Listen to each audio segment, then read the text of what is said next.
ទីប៉ុណ្ណោះគេនឹងឈានដល់ថ្នាក់ទេវៈពិតហើយមានតែទេវៈស្វានមិនឲ្យទៅគេទេទើបយើងអាចស្លាប់បិទភ្នែកចិត្តថាម៉េចថ្នាក់ទេវៈពិតមែនទេបាយីថ្ងៃស្លាប់របស់យើងចិត្តមកដល់ហើយដើម្បីទល់នឹងច្បាប់សួរខ្លួនឯងនៅតែមិនទាន់អាចទម្លុះកម្រិតបានទៀតនោះក៏ព្រោះតែប្រលឹងទាំង3វិញ្ញាណទាំង7របស់ឯងខ្វះអស់ពីវិញ្ញាណមួយនៅត្រកូលម្ដាយឯងចំណែកមួយទៀតនៅត្រកូលហ្វូក្រុងជើងឈឹងតើតែរោគវិញ្ញាណទាំងពីរនេះឃើញហើយយល់ពីមនោសញ្ជាតិណាមនុស្សលោកទើបឯងអាចទម្លុះកម្រិតបាន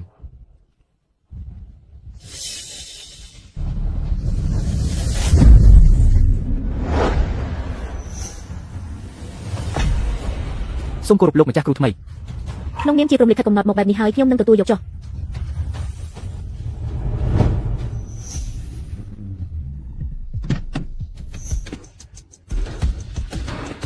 នេះហើយជាកូនស្រីបង្កើតរបស់គ្រូសាខេនយើងដែលបាត់ខ្លួនតាំងពីតូចនោះមើលទៅមិនដូចលោកម្ចាស់និងលោកស្រីសោះទោះដូចក៏មានប្រយោជន៍អីដែរកញ្ញាវ៉ាន់នេងទៅជាកែវភ្នែករបស់គ្រូសាខេនបើគុំតែមកពីកញ្ញាវ៉ាន់នេងមិនចង់រៀបការជាមួយមនុស្សរុកជាតិម្នាក់នោះគុំអីលោកម្ចាស់និងលោកស្រីមិនទៅទទួលនាងមកវិញដែរបានហើយបិទមាត់ទៅរឿងរបស់ម្ចាស់ផ្ទះមិនមែនជារឿងដែលពួកឯងត្រូវមកនិយាយតាមបែបនេះទេ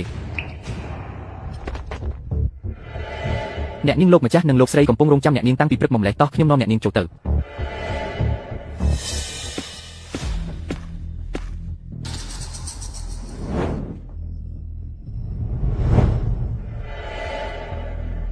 ហេតុអីមិនចូលតាមទ្វារធំបែរជាមកចូលតាមទ្វារចំហៀងទៅវិញអូថ្ងៃនេះទ្វារធំខូចបាត់ហើយទើបអ្នកប្រុសបញ្ជាឲ្យខ្ញុំនាំអ្នកនាងចូលតាមទ្វារចំហៀងនេះវិញមិនព្រម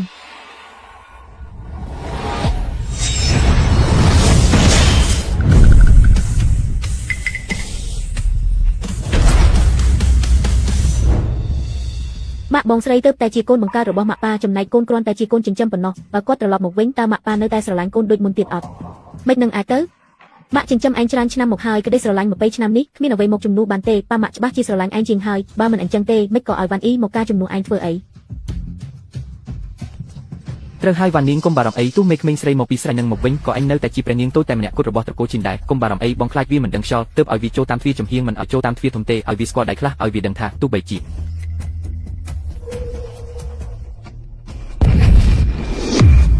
មានរឿងអីហ្នឹងរញ្ជួយដីមែនទេប្រញាប់ពួនទៅចាំសិនរញ្ជួយដីមិនអាចរញ្ជួយតែម្ដងអញ្ចឹងទេសម្លេងនេះឬមកពីខាងក្រៅតើឬមួយក៏ជាស្នាដៃរបស់អាស្រីស្រែហ្នឹងចាំមើលខ្ញុំទៅមើលបន្តិចសិន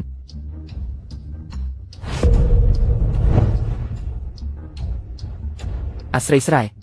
អញឈួតមែនទេគ្រាន់តែខ្ញុំមិនឲ្យអញចូលតាមទ្វារមកសោះហ្នឹងអញហ៊ានដល់ថ្នាក់វាកំទេចខ្លោងទ្វារត្រកូលឈីនរបស់ខ្ញុំផងគិតតែមកវិញសោះក៏បង្កបញ្ហាដែរចាំមើលខ្ញុំប្រដៅនាងឲ្យដឹងតែម្ដង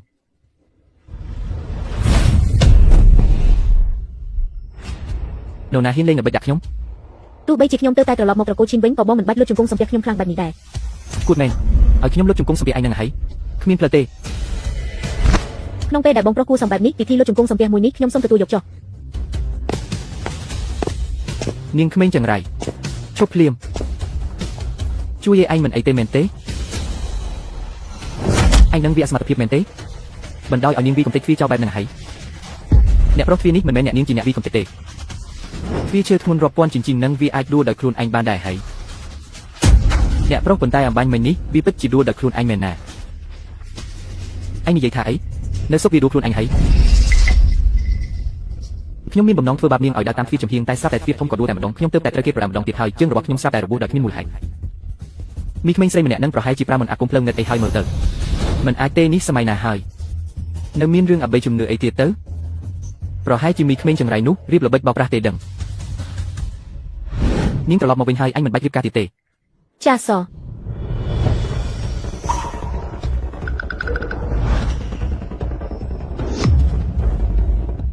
មូលហេតុដែលអ្នកទាំងអស់គ្នាហៅខ្ញុំមកវិញគឺដើម្បីឲ្យខ្ញុំរៀបការជំនួសកូនចិញ្ចឹមរបស់អ្នកជាមួយមនុស្សដែលដេកសន្លប់មិនដឹងខ្លួនម្នាក់នោះមែនទេបងស្រីអំបូរត្រកូលភូជាត្រកូលអភិជនរាប់រយឆ្នាំមកហើយការដែលឲ្យបងរៀបការជំនួសគឺដោយសារតែពុកម៉ែមានអារម្មណ៍ថាជំពាក់បងចង់ឲ្យបងទៅសោយសុខតាហេតុអីបងគិតលើពុកម៉ែបែបហ្នឹងបើវាជាសំណាងល្អមែនចុះហេតុអីក៏អញមិនយកខ្លួនឯងទៅម៉ាក់បានាងមិនព្រមរៀបការទេមានតែខ្ញុំទេដែលត្រូវទៅនោះធ្វើបែបនឹងមិនកើតកូនត្រូវបានម៉ាក់ថ្នាក់ក្នុងតាំងពីតូចតើឲ្យទៅបម្រើគេយ៉ាងម៉េចទៅនាងជាកូនចិញ្ចឹមធ្វើមិនបានចុះខ្ញុំធ្វើបានមែនទេគ្រាន់តែដោយសារខ្ញុំរស់នៅជនបទតាំងពីតូចមែនទេម៉ាក់មិនមែនមានន័យបែបហ្នឹងទេម៉ាក់គ្រាន់តែ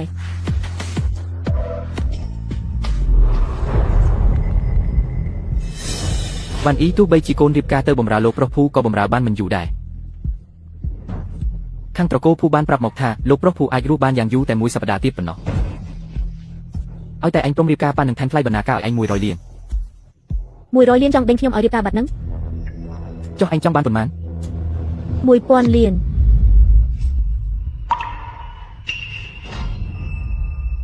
ឲ្យតែអញព្រមរៀបការជំនួសវ៉ាន់នីង1000លានក៏1000លានដែរ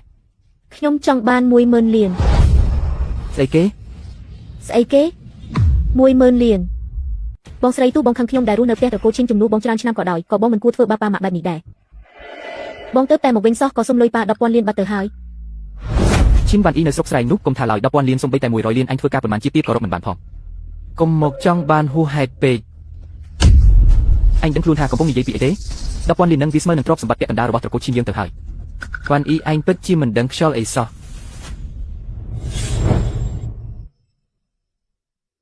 ដើរឡើងភ្នំអស់ 99,999 ជំហានហើយទីបំផុតមកដល់ហើយឲ្យតែគ្រូអាតកំបាំងព្រមជួយណែនាំត្រកូលលូយើងបន្តិចត្រកូលលូយើងសុខចិត្តប្រគល់ភាគហ៊ុនរាប់រយពាន់លានឲ្យភ្លាម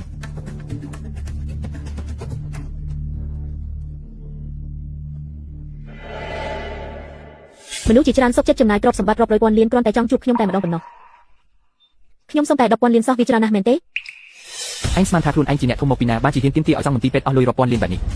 ពុកម៉ែកូនថាវាប្រហែលជានៅស្រុកស្រែយូរពេករហូតដល់ឈួតបាត់ហើយមើលទៅមិនចង់ចំណាយមែនទេអីចឹងទុកថាខ្ញុំមិនបាននិយាយចោះរឿងរៀបការជាមួយត្រកូលភូនឹងឲ្យកូនស្រីសំណប់ចិត្តរបស់អ្នកទាំងពីរទៅការខ្លួនឯងទៅម៉ែចុះឥឡូវយើងត្រូវធ្វើម៉េចទៅបើវាមិនព្រមទៅទេគឺមានតែខ្ញុំម្នាក់គត់ដែលត្រូវទៅជំនួសវាត្រកូលភូយើងមិនអាចទៅប៉ះពាល់គេបានទេណាយកបង10,000លានក៏10,000លានដែរត្រកូលភូជាត្រកូលអភិជនរាប់រយឆ្នាំគេប្រកាន់ខ្ជាប់នៅទំនៀមទម្លាប់ណាស់ល្ងាចនេះប៉ានឹងរកគ្រូមកបង្រៀនអញពីរបៀបរបស់ខ្លះរៀបចំខ្លួនឲ្យបានល្អទៅអាទិត្យក្រោយអញត្រូវរៀបការចូលត្រកូលភូហើយនាំខ្ញុំទៅបន្ទប់ទៅបាទរឿងរីករាយបំផុតទាំង3ក្នុងជីវិតគឺឡើងបុណ្យស័ក្តិមានលុយចាយនិងព្រៃស្លាប់សំណាងល្អបែបនេះបើឯងមិនចង់បានទេចាំខ្ញុំទទួលយកជំនួសចុះ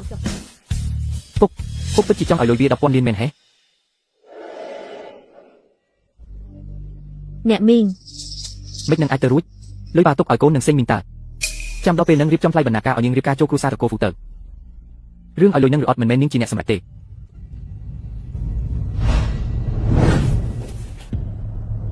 បន្ទប់ភ្ញៀវផ្សេងទៀតកញ្ញាវ៉ាន់នាងយកដាក់អីវ៉ាន់អស់ហើយឥឡូវផ្ទះត្រកូលឈិនសល់តែបន្ទប់មួយនឹងទេចុះបន្ទប់នោះបងស្រីបន្ទប់នោះជារបស់ខ្ញុំតាមពិតទេបងមកវិញខ្ញុំបំរុងនឹងទុកបន្ទប់នោះឲ្យបងហើយតែប៉ាម៉ាក់ថាខ្ញុំមានជំងឺខ្លាចទីចង្អៀតតាំងពីតូចសម្រាប់ក្នុងបន្ទប់តូចមិនបានទេអញ្ចឹងមានតែឲ្យបងត្រង់បន្តិចហើយទុកឲ្យខ្ញុំជាកូនបង្ការរបស់ត្រកូលឈិនអីវ៉ាន់ក្នុងផ្ទះនេះជារបស់ខ្ញុំទាំងអស់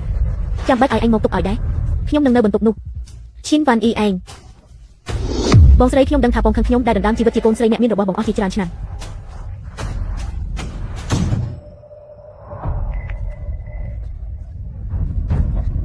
ចុះយ៉ាបើអញចង់នៅបន្ទប់នេះក៏នៅទៅចុះហេតុអីបានជាឯងនៅតែមកវាយើងទៀតវ៉ាន់ឯងមិនអីទេហេមីក្មេងស្រីជួនបត់ម្នាក់នេះពិតជាថ្លើមធំមែនជិនអ៊ីឯងដណ្ដើមបន្ទប់វ៉ាន់ហើយនៅហ៊ានប្រាហង្សាទៀតចេញមកសុំទោសវ៉ាន់ភ្លាមជិនអ៊ីបងប្រុសមិនអីទេកុំប្រកាន់អីបងស្រីប្រហែលជាមិនបានតាំងចិត្តទេឯងថាអញវាអីមែនទេអីចឹងអញនឹងឲ្យឯងស្គាល់ថាអ្វីទៅជាការវាពិតប្រាកដវ៉ាន់ឈៀនអ៊ីអញជ្រុលហួសហេតុពេកហើយមិនក៏ហ៊ានលើកដៃវានាងបែបនេះវាគឺវាហើយចាំបាច់មើលថ្ងៃខែដែរមែនទេឬមួយក៏មេរៀនមិញនេះមិនទាន់គ្រាន់បងប្រុសចង់សាកដែរមែនទេបងប្រុសល្បីថាជាមនុស្សឆៅឆាប់ណាស់គាត់ស្រឡាញ់ខ្ញុំតាំងពីតូចមីស្រីថោកទាបម្នាក់នេះហ៊ានវាខ្ញុំផងលើកនេះវាស្លាប់មិនខានទេវ៉ាន់យ៉ាងណាក៏ប្រហែលថ្ងៃទៀតនាងត្រូវរៀបការចូលគ្រួសារហ្វូដែរហើយឲ្យនាងនៅទីនេះពី3ថ្ងៃទៅនាងនៅមិនបានយូរប៉ុន្មានទេបងប្រុសប៉ុន្តែនាងទៅតែវាខ្ញុំណាវ៉ាន់នាងគ្រាន់តែជាស្រីជនបត់ម្នាក់ប៉ុណ្ណោះកុំទៅប្រកាន់ជាមួយនាងអីចាំបងរកបន្ទប់ដែលល្អជាងនេះឲ្យឯណាជីចាំមើលទៅតោះទៅ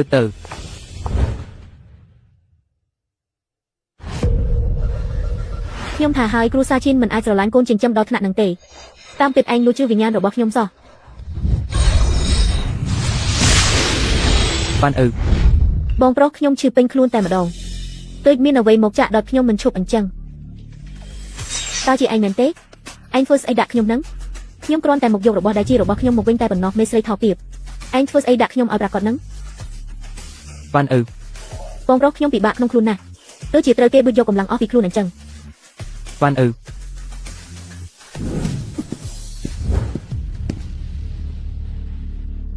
បងទេមេស្រីម្នាក់នឹងសារភាពហើយគឺវាជាអ្នកធ្វើ បាទបងស្រីខ្ញុំដឹងហើយម៉ាក់គម្រោងនៅក្រៅប្រទេសរបស់ខ្ញុំមានបញ្ហាខ្ញុំត្រូវប្រញាប់ទៅទីនោះបន្តិចឈិនវ៉ាន់អ៊ីម្នាក់នេះមិនធម្មតាទេពេលខ្ញុំមិននៅគុំទៅរករឿងនាងឲ្យសោះឬទេ ស្រីថោកទាបខ្ញុំមិនលើកលែងឲ្យអញដាច់ខាត ស្អីគេជិនដូយកស្រីមកពីខ្សែមកការជំនួសអីចឹងពួកគេដឹងថាយ៉ាងឆឹងចិត្តស្លាប់ហើយទើបចង់មកមើលងាយគ្រូសាហ្វូយើងបែបនេះឆាប់ឡើងរៀបចំឡានភ្លាមខ្ញុំត្រូវទៅផ្ទះត្រកូលឈិនសួរនាំឲ្យច្បាស់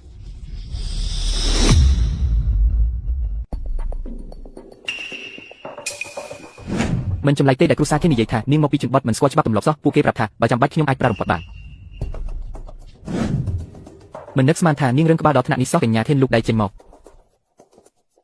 ចំណេះដឹងប៉ុណ្ណឹងខ្ញុំចេះតាំងពីអាយុ3ឆ្នាំមកម្លេះចាំបាច់អីត្រូវមករៀនជាមួយលោកទៀត ឆ្លើយណាស់កញ្ញាខៀនហ៊ាននិយាយអួតខ្លាំងម្ល៉េះថាចេះលើខ្ញុំតាំងពីអាយុ3ឆ្នាំផង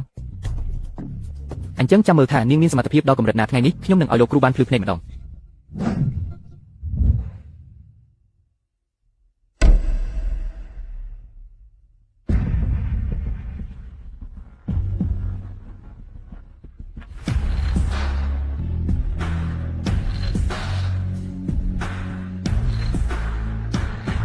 គូរួចលឿនម្ល៉េះចាំមើលថាគូចេញជាស្អីខ្លះនេះហើយជាគំនូសត្វបាក់សេរាប់រយគល់ផងហើយមើលស្នាមចុះហត្ថលេខានេះគំនូពិតជារស់រវើកនិងមានកម្លាំងខ្លាំងណាស់សូម្បីតែប្រៀបធៀបជាមួយវិចិត្រក៏ល្បីឈ្មោះសិនឈៀនចំនួនរាជវង្សឈៀងក៏មិនចាញ់គ្នាដែរអបពេលឲ្យតើខ្ញុំមានសំណាងអ្វីទៅក្នុងមួយជីវិតនេះអាចមានឱកាសបានឃើញស្នាដៃដ៏អស្ចារ្យបែបនេះ ត្រូវហើយជាអ្នកស្រែពិតមែនធ្វើឲ្យលោកតាចៅយកបន្ទាត់វាមកហើយថែមទាំងខឹងញ័រដៃញ័រជើងទៀតបងស្រីគ្រូសាតកូហ្វុំដល់ហើយប៉ាម៉ាក់ឲ្យបងចុះទៅក្រោម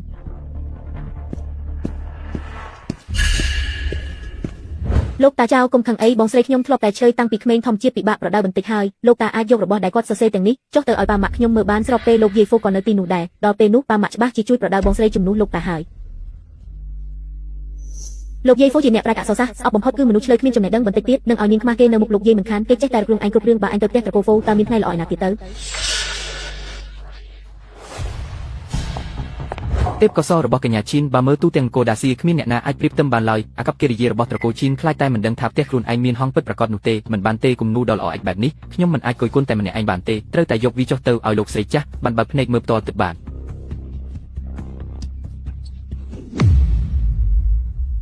លោកស្រីហ្វីលមិនមែនខ្ញុំមិនចង់រៀបការទេតែបងស្រីឃើញខ្ញុំមានគូស្រករល្អពេកក៏ចង់រៀបការជំនួសខ្ញុំតែម្ដងឈប់ភ្លាម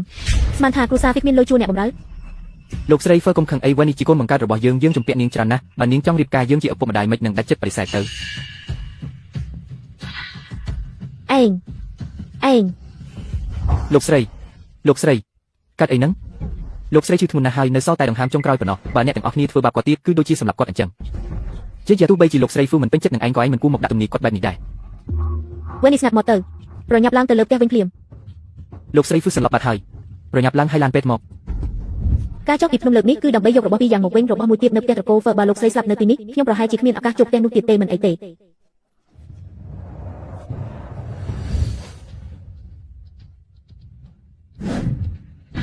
អញកំពុងធ្វើអីហ្នឹងកូនស្រីគ្រូសាអញធ្លាប់រៀនពេទ្យពីអង្កលបងស្រីខ្ញុំធំដឹងក្តីនៅស្រែចម្ការសៀវភៅអានមិនចង់ដាច់ផងមិននឹងអាចចេះវិជ្ជាពេទ្យទៅកូនចង្រៃឆាប់ឈប់ភ្លាមទៅលោកស្រីចាស់ត្រកូលភូគាត់អួតឈាមហើយ បងស្រីបើចង់បង្អួតសមត្ថភាពក៏មិនគួរធ្វើពេលនេះដែរបើលោកស្រីចាស់មានរឿងអីត្រកូលឈិនយើងនឹងរលីមិនខានមេកាឈិនកូនចង្រៃនេះទើបតែត្រឡប់មកវិញកាលពីម្សិលមិញទេពួកយើងអាណិតទើបព្រមទទួលឲ្យស្នាក់នៅទីនេះតែរឿងថ្ងៃនេះមិនពាក់ព័ន្ធនឹងត្រកូលឈិនយើងទេត្រូវហើយខ្ញុំឲ្យគេទៅឲ្យឡានពេទ្យហើយតិចទៀតមកដល់ឥឡូវហើយនាងបំរើថោកទាបហ៊ានវាយើងផងបើលោកស្រីចាស់ស្លាប់ត្រកូលភូនឹងឲ្យអញសងដល់ជីវិតអញចប់ហើយត្រកូលឈិនឯងចង់មើលងាយត្រកូលភូយើងមែនទេពួកឯងឆាប់ចាប់នាងក្មេងប្រហែលនេះឲ្យយើងភ្លាម ចាំមើលតើនរណាហ៊ានឈិនជាងហើយមើលកូនស្រីដ៏ល្អរបស់អញទៅកូនចង្រៃឆាប់លើកជង្គង់សុំទោសលោកស្រីចាស់ភ្លាមលើកជង្គង់ចុះហើយសំពះសុំទោសត្រកូលភូភ្លាមបងស្រីបងមិនទាន់ទាំងបានជួបផ្ទះត្រកូលភូផងក៏បង្កបញ្ហាធំបែបនេះបាត់ទៅហើយបងប្រញាប់សុំទោសលោកស្រីចាស់ភូទៅខ្ញុំជាអ្នកជួយជីវិតលោកស្រីចាស់ភូតាមពិតទៅគឺត្រកូលភូឯណោះទេដែលត្រូវលើកជង្គង់សុំទោសខ្ញុំនិយាយដោយហេតុផលជាមួយពួកអ្នកបើពួកអ្នកនៅតែមិនស្គាល់ខុសត្រូវទៀតនោះខ្ញុំក៏ចេះក្បាច់គុណខ្លះដែរឯងអាមេកូនចង្រៃ ឈិនវ៉ាន់អ៊ីឲ្យឈិនវ៉ាន់អ៊ីលើកនេះឯងពិតជាចង់រកងាប់ដោយខ្លួនឯងមែនហើយ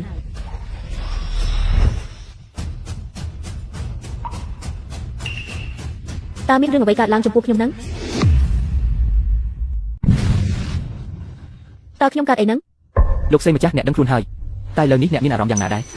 ចម្លែកណាស់មិនត្រឹមតែបាត់ណែនទ្រូងដែលកើតមានយូរមកហើយនោះទេថែមទាំងមានអារម្មណ៍ថាស្អាតខ្លួនជាងមុនទៀតផង សូម្បីតែអ្នកជំនាញកម្ពុជាក៏និយាយថារាងកាយរបស់លោកស្រីម្ចាស់អស់សង្ឃឹមទៅហើយដែរប៉ុន្តែក្មេងស្រីម្នាក់នេះគ្រាន់តែចាក់ចូលប៉ុន្មានដាវសោះក៏ធ្វើឲ្យលោកស្រីម្ចាស់មានទឹកមុខសោះបំរុងឡើងវិញតើកូនស្រីពិតប្រាកដរបស់ត្រកូលធានម្នាក់នេះចេះវិជ្ជាពេទ្យមែនឬលោកស្រីម្ចាស់តើអ្នកពិតជាមិនអីមែនទេ ខ្ញុំថាអត់អីគឺអត់អីហើយតើពួកឯងកំពុងធ្វើអីហ្នឹងតើមានរឿងអ្វីកើតឡើងពេលដែលខ្ញុំសន្លប់ គួរឲ្យខ្មាស់ណាស់ពេលដែលអ្នកសន្លប់មិញនេះពួកយើងបំរុងនឹងបញ្ជូនអ្នកទៅមន្ទីរពេទ្យហើយឆេវនិយាយថានាងចេះវិជ្ជាពេទ្យខ្លះទើបនាងចាក់បញ្ចូលឲ្យអ្នកពួកយើងកំពុងតែស្ដីបន្ទោសនាងថាធ្វើរឿងផ្ដេសផ្ដាស់មិននឹកស្មានថាវាពិតជាមានប្រសិទ្ធភាពអស្ចារ្យមែន ឯងចង់មានន័យថាក្មេងស្រីដែលទើបតែរកឃើញម្នាក់នេះជាអ្នកជួយសង្គ្រោះខ្ញុំមែនទេ គឺឆេវនឹងហើយក ញ្ញាខិនរស់នៅជនបទតាំងពីតូចតើអាចចេះវិជ្ជាពេទ្យបានយ៉ាងម៉េចទៅគ្រាន់តែចេះតិចតួចប៉ុណ្ណោះអរគុណហើយតាំងពីនាងចូលមកនាងតែងតែរក្សារូបភាពសម្រម្យព្យាបាលខ្ញុំជាហើយក៏មិនទាគុណបំណាច់អីដែរមើលទៅកូនស្រីបង្កើតម្នាក់នេះមិនថាសម្រស់ឬចរិយាមាយាទេគឺសុទ្ធតែល្អជាងកូនចិញ្ចឹមនោះទៅទៀតឲ្យនាងរៀបការជំនួសវិញមើលទៅក៏ជារឿងល្អមួយដែរក្នុងនាមកញ្ញាឈិនបានជួយសង្គ្រោះខ្ញុំនាងក៏មានគុណលើគ្រូសាហ្វូយើងដែរថ្ងៃនេះគ្រូសាហ្វូយើងរៀងតក់ក្រហល់បន្តិចហើយយើងយល់ព្រមឲ្យរៀបការជំនួសដើម្បីជាការសងជំងឺចិត្តគ្រូសាហ្វូយើងសុកចិត្តដកភាគហ៊ុន 10% ឲ្យម្យ៉ាងទៀតកងដៃត្បូងកេរដំណែនេះទុកជាថ្លៃបណ្ណាការចោះថាម៉េច ភាគហ៊ុន 10% ភាគហ៊ុន 1% របស់គ្រូសាហ្វូស្មើនឹងទ្រព្យសម្បត្តិរាប់ម៉ឺនលានទៅហើយពេលនេះគ្រូសាហ្វូហ៊ានយក 10% ធ្វើជាថ្លៃបណ្ណាការរៀបការហោះ ធ្លាប់តែគេថាកងដៃកេរដំណែគ្រូសាហ្វូជាត្បូងមរកតដ៏កម្របំផុតគ្រូសាហ្វូសុកចិត្តយកវាធ្វើជាថ្លៃបណ្ណាការទៀតថែមទាំងយកភាគហ៊ុនតម្លៃរាប់សែនលានមកទៀតរាប់សែនលានត្បូងមរកមួយនេះកិត្តិយសតំណែងរបស់ទាំងអស់នេះតាមពិតវាជារបស់ខ្ញុំទេ ចៅអើមិនខ្វាយមកទីនេះរបស់នៅក្នុងដៃឯងនឹងជាផ្ទាំងគំនូររបស់បងស្រីមែនទេលោកតាយ៉ាវលោកមកបង្រៀនអក្សរសាស្ត្រជាតិដល់អ្នកនាងធំខិនមែនទេបាទលោកស្រីហ្វូប៉ាដឹងថាគ្រូសាហ្វូរបស់យើងឲ្យតម្លៃលើវប្បធម៌ខ្លាំងណាស់ទើបអញ្ជើញលោកតាយ៉ាវមកបង្រៀនបងស្រីគូគំនូរ ហេនវ៉ានីទោះបីជាអញព្យាបាលលោកស្រីហ្វីជាក៏ដោយក៏គ្មានន័យដែរលោកស្រីហ្វីស្អប់បំផុតគឺមនុស្សអត់មាយាកងដៃនិងភាគហ៊ុនរបស់គ្រូសាហ្វូត្រូវតែជារបស់ខ្ញុំ លោកតាយ៉ាវលោកស្រីហ្វូក៏ជាអ្នកប្រាជ្ញអក្សរសាស្ត្រជាតិកម្ពុជាម្នាក់ដែរបើមិនអញ្ចឹងលោកឆាប់យកគំនូររបស់បងស្រីចេញមកដើម្បីឲ្យលោកស្រីហ្វជួយពិនិត្យមើលបន្តិចទៅវ៉ានីរឿងក្នុងផ្ទះកុំឲ្យអ្នកក្រៅដឹងអីបងស្រីឯងរស់នៅជនបទតាំងពីតូចមិនចេះអក្សរសាស្ត្រអីទេតើអាចយកស្នាដៃអនរបស់នាងមកធ្វើឲ្យទៅភ្នែកលោកស្រីហ្វយ៉ាងម៉េចទៅ មិនក៏លោកដឹងថាខ្ញុំមិនចេះអក្សរសាស្ត្រជាតិ វ៉ានីអំបញ្ញមិញអញជួយលោកស្រីបានគ្រាន់តែជាសំណាងបុណ្យជួយប៉ុណ្ណោះពុំមកសម្ដែងរកពីឧបចំណេះនៅចំពោះមុខលោកស្រីអីប៉ាម៉ាក់បងស្រីឃើញនិយាយបែបនេះមានន័យថានាងប្រកាសជាមានទំនុកចិត្តខ្លាំងហើយមិនអីទេឲ្យលោកស្រីហ្វជួយពិនិត្យមើលស្នាដៃបងស្រីទៅអញបិទមកទៅលោកស្រីហ្វកូនស្រីខ្ញុំរឹងរូបបន្តិចហើយសុំទោសដែលធ្វើឲ្យលោកស្រីអស់សំណើច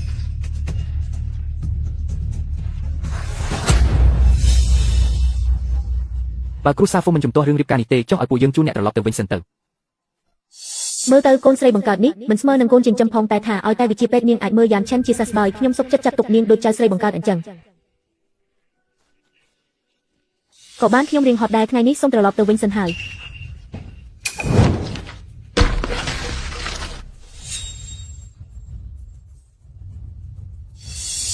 យឆាំងឡុងអញថានេះជាគំនូររបស់កញ្ញាធំឈិនមែនទេ បាទ បងស្រីខ្ញុំមិនមានចេតនាធ្វើឲ្យបងបាក់មុខនៅមុខលោកយាយហ្វូទេខ្ញុំជួយទុកវាឥឡូវនេះហើយថយចេញភ្លាមនេះជាគំនូរបាសីរាប់រយគោរពផងដែលល្អប្រៀបបាននឹងគំនូរពិតបាននាងធ្វើឲ្យខូចមនុស្ស10នាក់ដូចនាងក៏សងមិនទាន់ដែរលោកយាយហ្វូលោកយាយមើលច្រឡំទេដឹងទេមិនអាចទេនេះដាច់ខាតមិនអាចជារឿងពិតទេគំនូរបែបនេះមិននឹងអាចចេញពីដៃមនុស្សស្រាយដូចឈិនវ៉ាន់យិនទៅវ៉ាន់យិននេះពិតជានាងគូផ្ទាល់ដៃមែនទេមិនបានទេទោះយ៉ាងណាក៏មិនអាចឲ្យនាងទទួលបានការពេញចិត្តពីលោកស្រីចាស់ត្រកូលធ្វើបងស្រីតំណែងជាកូនស្រីច្បងត្រកូលខេនខ្ញុំបានលះបង់ឲ្យបងអស់ហើយសូម្បីតែតំណែងជាអ្នកស្រីវ័យក្មេងត្រកូលធ្វើក៏ខ្ញុំឲ្យបងដែរតែបងមិនអាចមកលួចគំនូររបស់ខ្ញុំទៀតទេណា ឯងនិយាយបែបនេះចង់មានន័យថាបងជាអ្នកដណ្ដើមរបស់ឯងមែនទេ ឯងនិយាយបែបនេះមានន័យថាខ្ញុំដណ្ដើមរបស់ឯងមែនទេ វ៉ានីងនេះពិតជាស្នាដៃឯងមែនឬ ម៉ាក់ក៏ដឹងដែរថាបងស្រីចូលចិត្តដណ្ដើមរបស់កូនបំផុតតាំងពីនាងចូលមកផ្ទះនេះបន្ទប់របស់កូនសូម្បីតែរឿងរៀបការក៏ត្រូវនាងដណ្ដើមយកអស់ដែរឥឡូវនេះសូម្បីតែគំនូររបស់កូនក៏នាងចង់ដណ្ដើមទៀតបើកូនមិននិយាយការពិតទេវាមិនខ្លាចជាគ្រូសាឈិនយើងនាំគ្នាទៅបោកប្រាស់លោកស្រីហ្វូទៅហើយក ញ្ញាធំឈិនតើអ្វីដែលកញ្ញាទី2និយាយជាការពិតទេគ្រូសាហ្វូយើងមិនស្វាគមន៍មនុស្សបោកប្រាស់ឡើយខ្ញុំចង់រកការពិតលោកប្រធានហ្វូគំនូរនេះខ្ញុំបានឃើញកញ្ញាធំឈិនគូដោយផ្ទាល់ភ្នែក លោកតាចៅតើបងស្រីសុកប៉ាន់លោកប៉ុន្មានបានជាលោកការពារនាងម្លេះលោកកំពុងតែធ្វើបាបនាងហើយ ផ្ដេសផ្ដាស់ខ្ញុំចៅចង្ហៃរស់នៅដោយសេចក្ដីពេញមួយជីវិតក្នុងពិភពអក្សរសាស្ត្រអ្នកណាមិនដឹងថាខ្ញុំមិនដែលលុកលន់នឹងលុយកាក់នោះតើខ្ញុំអាចទទួលសំណូកឲ្យមកនិយាយស្មើច្រឡំគ្នាបានយ៉ាងម៉េចវ៉ានីងប្រាប់ម៉ាក់មកនេះពិតជាស្នាដៃកូនមែនទេ ម៉ាក់គឺកូនជាអ្នកគូពិតមែនលោកប៉ាឃើញកូនធំឡើងកូនខំរៀនគំនូរបុរាណចិនអស់ជាច្រើនឆ្នាំមកហើយលោកប៉ាក៏ដឹងដែរ កូនដឹងហើយទោះបងស្រីអន់យ៉ាងណាក៏ដោយក៏គាត់ជាកូនបង្កើតរបស់លោកប៉ាដែរបើលោកប៉ាថាគាត់ជាអ្នកគូក៏តាមនឹងចោះថ្ងៃនេះកូននឹងអារកដៃនៅទីនេះចាប់ពីពេលនេះទៅកូននឹងមិនគូរូបទៀតទេ វ៉ាននាងហេតុអីក៏ខ្ញុំមានកូនស្រីចម្រៃដូចឯងតាំងពីអញមកវិញអញដណ្ដើមគ្រប់យ៉ាងពីប្អូនឥឡូវថែមទាំងធ្វើឲ្យខូចដៃប្អូនទៀតអញចេញទៅឲ្យឆ្ងាយទៅគ្រួសារឈិនមិនមានកូនដូចអញទេ ឈិនវ៉ាន់អ៊ីខ្ញុំសំបីតែខ្លួនឯងក៏ហ៊ានធ្វើបាបដែរតើអញមានអីមកតាំងជាមួយខ្ញុំដៃខ្ញុំខូចហើយទោះបីជាពួកគេចង់រកការពិតក៏រកមិនឃើញដែរ ធ្វើស្អីហ្នឹងនិយាយមកមើលអ្នកនាងធំប្រហែលជាខ្លាចគេចាប់កំហុសបានទើបរៀបចំខោឲ្យចាក់ចេញពីផ្ទះត្រកូលឈិនបែបនេះ ល្អណាស់ចាប់ពីពេលនេះទៅខ្ញុំគឺជាអ្នកនាងទី2របស់ត្រកូលឈិនហើយពេលនេះសល់តែខ្ញុំម្នាក់គត់ទាំងកងដៃមរតកនិងភាគហ៊ុនរបស់ត្រកូលហ្វូនឹងក្លាយជារបស់ខ្ញុំទាំងអស់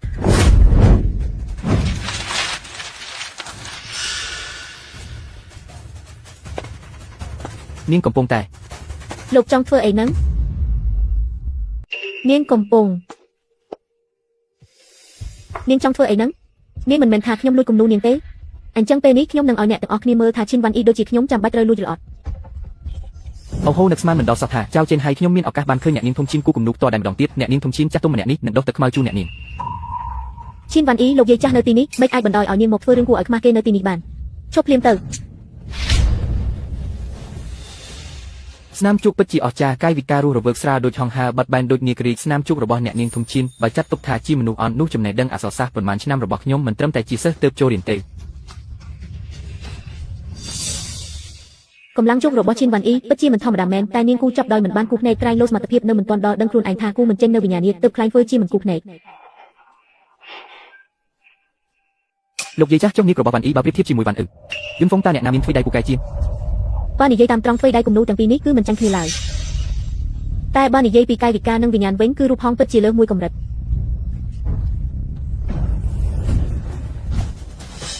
ស្នាដៃល្អយ៉ាងណាក៏គ្រាន់តែជាសម្បកក្រៅតែប៉ុណ្ណោះគូរូបនាគតែមិនហ៊ានគូភ្នែកមិនមែនមកពីដឹងថាខ្លួនឯងគ្មានសមត្ថភាពទេអី វ៉ាន់អ៊ីមិនអាចប្រៀបនឹងវ៉ាន់យីងបានទេគឺមិនអាចប្រៀបបានតែម្ដងអញហ៊ានមកបង្ហាញសមត្ថភាពកំពេចកំពុកនៅចំពោះមុខលោកស្រីចាស់ហ្វូផងប្រញាប់សុំទោសលោកស្រីចាស់ហ្វូភ្លាមទៅ ឈិនវ៉ាន់អ៊ីឲ្យឈិនវ៉ាន់អ៊ីអញហ៊ានគូរូបនាគដើម្បីបញ្ជាក់ពីខ្លួនឯងផងអ្នកណាមិនដឹងថាគូរូបរាងកាយវិញ្ញាណតែគូឲ្យមានវិញ្ញាណវាពិបាកបងស្រីបើបងថាគំនូហងនេះជារបស់បងគឺជារបស់បងចុះ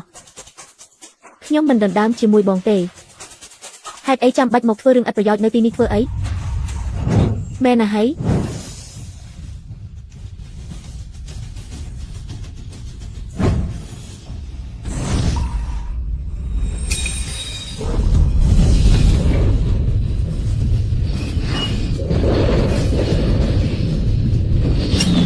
នេះមិននឹងអាចទៅរួចមិនក៏អាចទៅរួចចុះឥឡូវនេះឯងនៅហ៊ាននិយាយថាបងលួចគំនូឯងទៀតទេប្អូនស្រីសម្លាញ់ឯងចង់ធ្វើអីហ្នឹងតាមច្បាប់អ្នកដែលលួចរបស់គេតើគួរតែមានវាសនាបែបណាទៅ បើនៅសម័យបុរាណការលួចត្រូវទទួលទោសកាត់ដៃអ្នកនាងទី2ត្រកូលឈិនគួរតែអរគុណដែលនាងកើតក្នុងសម័យទំនើបនេះ ទោសកាត់ដៃឯងចង់កាត់ដៃបងមែនទេម៉ាក់ជួយកូនផងបងស្រីប្រហែលជាមកពីអ្នកគ្រប់គ្នាស្រឡាញ់ខ្ញុំពេកទើបគាត់ចង់កាត់ដៃខ្ញុំបែបនេះ វ៉ាន់អ៊ីឯងដណ្ដើមគូដណ្ដឹងប្អូនហើយនៅមិនទាន់អស់ចិត្តទៀតមែនទេ លោកប៉ាប្រកាសទេថាខ្ញុំជាអ្នកដណ្ដើមគូដណ្ដឹងនាង ឈប់ទៅវ៉ាន់នីងមិនដែលកុហកពួកយើងទេទោះជាអញពូកែគូគំនូប៉ុណ្ណាក៏ដោយក៏គ្មានន័យដែរតាំងពីអញចូលមកក្នុងផ្ទះនេះគ្រួសារយើងមិនដែលបានសុខសោះឥឡូវនេះអញហ៊ានចង់កាត់ដៃប្អូនស្រីនៅចំពោះមុខគ្រប់គ្នាទៀតមែនទេអញចង់ឲ្យអ្នកក្រៅមើលងាយគ្រួសារយើងមែនទេចង់មកមើលរឿងកំ pl ែងក្នុងគ្រួសារធានរបស់យើងមែនទេ ទោះបីជាការពិតនៅចំពោះមុខក៏ដោយពួកអ្នកនៅតែសុខចិត្តជាកូនចិញ្ចឹមម្នាក់ជាជាងជឿសម្ដីកូនបង្កើតដូចជាខ្ញុំទៅវិញ វ៉ានីឯងចង់ធ្វើស្អីហ្នឹង ហ៊ានវ៉ានីទោះជារូបនឹងឯងជាអ្នកគូក៏ដោយក៏យ៉ាងមិនដែរ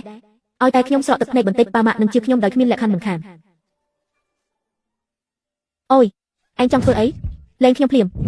អញចង់ធ្វើអីលេងវ៉ានីទៅចុះមិនមែនថាគ្មានភស្តុតាងទេអី ឥឡូវនេះខ្ញុំបានជាបាដៃនាងឲ្យជាហើយប្អូនស្រីលើកនេះគ្មានលេខទៀតទេណាមិនបាច់គូអីផ្សេងឲ្យហត់ទេគ្រាន់តែគូរូបហងនឹងសត្វស្លាប់នេះឡើងវិញមកគូទៅមិនហើយប្អូនស្រីមិនហ៊ានគូឬក៏គូមិនចេញឯងនិយាយផ្ដេសផ្ដាសគំនូនេះគឺខ្ញុំជាអ្នកគូតើសមត្ថភាពចោលស្រែកឲ្យគេចាប់ចោលរបស់កញ្ញាខេនពិតជាធ្វើឲ្យខ្ញុំបើកភ្នែកធំមែននៅថ្ងៃនេះបាទបងស្រីមិនដឹងជាប្រើល្បិចអីទេទោះជារបួសកូនជាសះស្បើយមែនតែវាឈឺជាងមុនទៅទៀត ឈប់ទៅ យ៉ាងណាក៏វ៉ានីងជាប្អូនស្រីឯងដែរមិនក៏អញចាំបាច់ធ្វើបាបនាងបែបហ្នឹង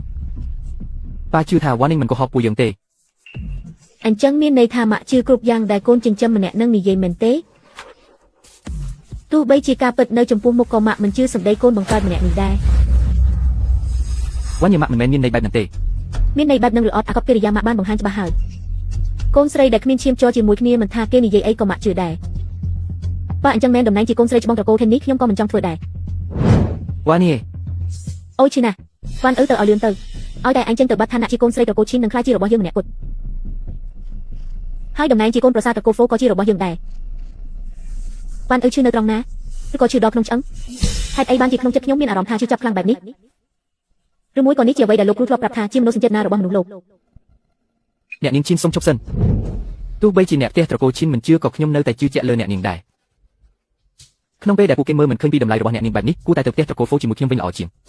អ្នកនាងគឺជាកូនប្រសាររបស់ត្រកូលហ្វូគ្មាននរណាអាចមកធ្វើបាបអ្នកនាងបានឡើយ ថាម៉េចអត់ទេខ្ញុំមិនយល់ព្រមដាច់ខាត ជប់សិនលោកស្រីម្ចាស់មិនចូលចិត្តឲ្យអ្នកក្រៅមកចិត្តឡើយ អ្នកដែលភ្ជាប់ពាក្យជាមួយត្រកូលហ្វូគឺត្រកូលឈីនបងស្រីគាត់លែងស្គាល់ឪពុកម្ដាយហើយតើគាត់នៅមានសិទ្ធិធ្វើជាចៅប្រសារត្រកូលហ្វូទៀតឬ ត្រកូលហ្វូយើងជាត្រកូលអភិជនលេខ1ក្នុងក្រុងតើការរើសចៅប្រសារចាំបាច់មើលទ្រព្យសម្បត្តិគ្រួសារដែរឬខ្ញុំពេញចិត្តវ៉ាន់អ៊ីទោះបីជានាងគ្មានទីពឹងឬជាអ្នកសុំទានក៏ដោយឲ្យតែមកដល់ត្រកូលហ្វូនាងនឹងក្លាយជាអ្នកស្រីវ័យក្មេងដែលគ្រប់គ្នាត្រូវគោរពលោកស្រីហ្វូសុំទោសផងដែលធ្វើឲ្យលោកស្រីអស់សំណើចហើយអំបញ្ញមិញកូនស្រីខ្ញុំគ្រាន់តែនិយាយលេងសើចប៉ុណ្ណោះវ៉ាន់អ៊ីជាកូនបង្កើតរបស់ពួកយើងតើមានហេតុផលអីដែលត្រូវដេញនាងចេញពីផ្ទះទៅបើលោកចាត់ទុកនាងជាកូនបង្កើតហេតុអីក៏ឲ្យនាងប្រើតកូលកូនចិញ្ចឹមទៅវិញក្មេងស្រីល្អដូចជាវ៉ាន់អ៊ីបើតកូលឈីនមិនចេះថែរក្សាត្រកូលហ្វូយើងនឹងថែរក្សាជំនួសឡើយឈិនឆាប់អញ្ជើញអ្នកនាងធំត្រកូលឈីនឡើងឡានទៅបា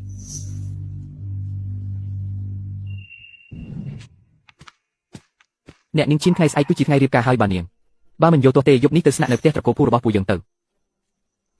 មិននឹកស្មានថាគ្រាន់តែជួបគ្នាម្ដងសោះត្រកូលពូអាចល្អចំពោះខ្ញុំដល់ថ្នាក់ហ្នឹងតែសាច់ញាតិបង្កើតរបស់ខ្ញុំវិញបែរជាចេះតែជួយកាន់ជើងកូនចិញ្ចឹមទៅវិញយ៉ាងណាក៏ទ្រព្យសម្បត្តិត្រកូលឈីនត្រូវបានយកមកវិញអស់ហើយដែរពិតមែនហើយក៏គួរតែទៅមើលនៅផ្ទះត្រកូលពូដែរចាល្អហើ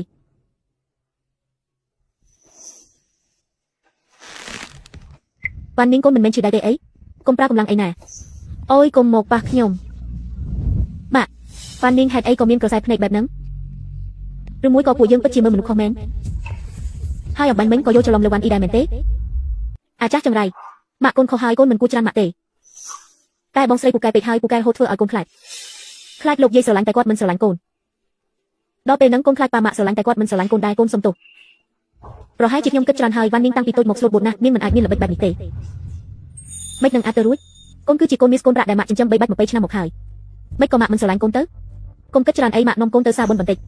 តែកូនមានបញ្ហាអីអត់ហ្នឹងឈៀនវ៉ាន់អ៊ីតំណែងជាកូនប្រសារច្បងត្រកូលហ្វូត្រូវតែជារបស់ខ្ញុំមិនឲ្យអញរៀបការចូលត្រកូលហ្វូដោយរួមឡើយ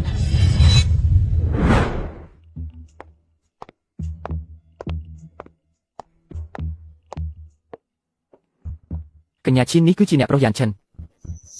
ហើយក៏ជាស្វាមីដែលកញ្ញាត្រូវរៀបការនៅថ្ងៃស្អែកដែរគ្រូពេទ្យថាអ្នកប្រុសអាចរស់បានតែ7ថ្ងៃទៀតប៉ុណ្ណោះខ្ញុំឃើញកញ្ញាមានចំណេះដឹងខាងវិទ្យាសាស្ត្រខ្ពង់ខ្ពស់មិនដឹងថាអាចជួយកញ្ញាឈីននិយាយតាមត្រង់ទៅលោកគ្រូទេពខ្ញុំដឹងថាលោកមិនមែនជាមនុស្សធម្មតាទេបើលោកអាចជួយចៅប្រុសខ្ញុំឲ្យដឹងខ្លួនវិញគ្រូសាត្រកូលពូយើងនឹងគោរពលោកជាធំចាប់ពីពេលនេះទៅលោកស្រីចាស់ត្រកូលពូមិនបាច់ធ្វើពិធីធំដុំបែបនេះទេ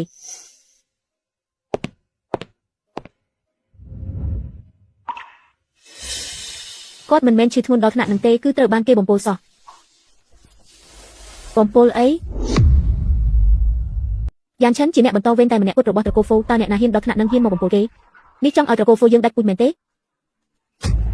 លោកស្រីកុំអាស្លន់ស្លោអីក្នុងពេលដែលកញ្ញាឈីនមើលដឹងថាអ្នកប្រុសត្រូវឆ្នាំបំពុលបែបនេះច្បាស់ជាមានវិធីជួយហើយជាតិពុលនេះជ្រាបចូលដល់គូឆ្អឹងទៅហើយវាមិនមែនទៅតែនឹងកើតឡើងក្នុងថ្ងៃពីរថ្ងៃនេះទេចុះរឿងនេះនៅមានផ្លូវជួយសង្គ្រោះទៀតទេខ្ញុំនឹងសុំថ្នាំឲ្យគេលេបស្អែកគេនឹងដឹងខ្លួនវិញហើយតែបើចង់កម្ចាត់ជាតិពុលឲ្យអស់ពីខ្លួនគឺត្រូវចំណាយពេល1ខែទៀ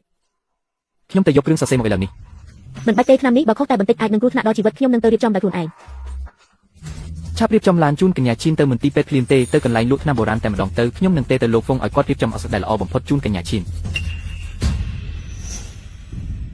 លោកគ្រូហ្វុងដៃកូនស្រីខ្ញុំមិនអីទេមែនទេតើថ្ងៃក្រោយនាងនៅអាចគូររូបនឹងលេងតន្ត្រីបានទៀតទេរបួសមិនជ្រៅទេគ្រាន់តែលេងរបួសឲ្យទៀងទាត់10ថ្ងៃទៀតនឹងជាហើយលោកស្រីឈីនកុំបារម្ភអីល្អណាស់បែបនេះពិតជាល្អណាស់វ៉ាន់នីងប៉ាម៉ាក់ខំចិញ្ចឹមបីបាច់កូនគឺត្រូវលះបង់ច្រើនណាស់ដឹងទេគ្មានឈួតឲ្យដៃរបស់អញគឺសម្រាប់គូររូបនឹងលេងហ្គីតាចិនថ្ងៃក្រោយកុំធ្វើរឿងឈួតបែបនេះទៀតណាយល់ទេ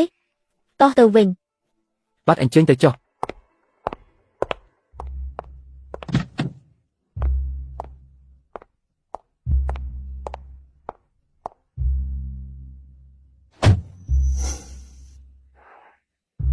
ចេញឡានទៅ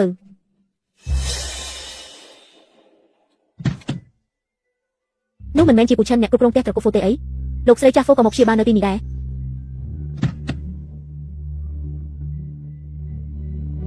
អាតាចាស់នឹងអំនួតណាស់រាល់ដងមើលមកខ្ញុំក្នុងក្រសែភ្នែកមើលងាយតែបើជាមកបន្ទាបខ្លួនចំពោះស្រីថោទាបជីវ៉ាន់អ៊ីនទៅវិញតែថាពួកគេមកទីនេះធ្វើអី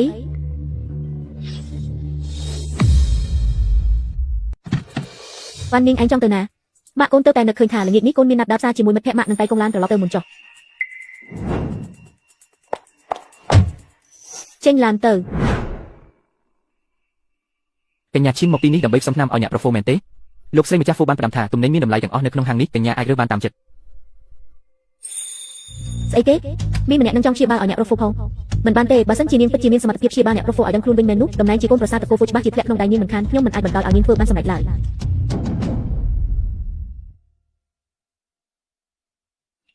បងស្រីឲ្យការដែលបងជួយសង្គ្រោះលោកស្រីម្ចាស់ហ្វូបានគ្រាន់តែជាសំណាងល្អប៉ុណ្ណោះចុះឥឡូវចង់ផ្សំថ្នាំព្យាបាលឲ្យអ្នកប្រូហ្វូទៀតបើមានបញ្ហាអីកើតឡើងតើត្រូវធ្វើម៉េចទៅមើលទៅការនៅផ្ទះត្រកូលឈៀនខ្ញុំមិនទាន់បានកំទេចដៃទាំងពីររបស់នាងទេដឹងបានជានាងចង់មកឲ្យខ្ញុំកំទេចដល់កន្លែងបែបនេះនាងឈៀនបានអ៊ីឯងកុំអួតពេកឯងមានថ្ងៃនេះក៏ដោយសារតែលោកស្រីចាស់ហ្វូជួយជ្រោមជ្រែងឯងដែរបើរកឃើញថាមានបញ្ហាអីមែននោះឯងងាប់មិនខានទេនាងចង់ឲ្យខ្ញុំស្លាប់ខ្លាំងណាស់មែនទេឯងចង់ធ្វើអី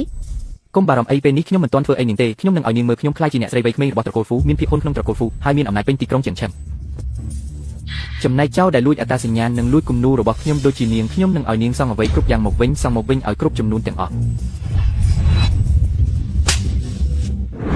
មនុស្សអន់នៅតែអន់ដដែលប្រគួតក៏មិនឈ្នះវាក៏មិនឈ្នះនៅតែចង់មកតាំងជាមួយខ្ញុំទៀត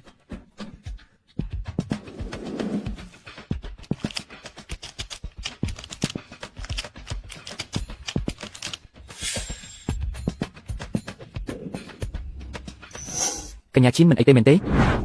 មើលចោះ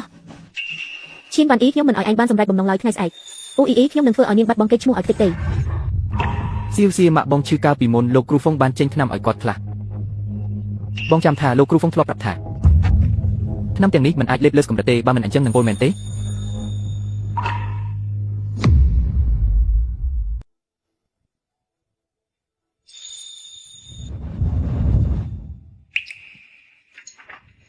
អ្នកនាងឃើញបន្ទាប់ពីយ៉ាងឆេនលេបថ្នាំនេះហើយតើគេពិតជាដឹងខ្លួនវិញនៅថ្ងៃស្អែកមែនទេចាសសពួកអ្នកចេញទៅក្រៅសិនទៅបាទ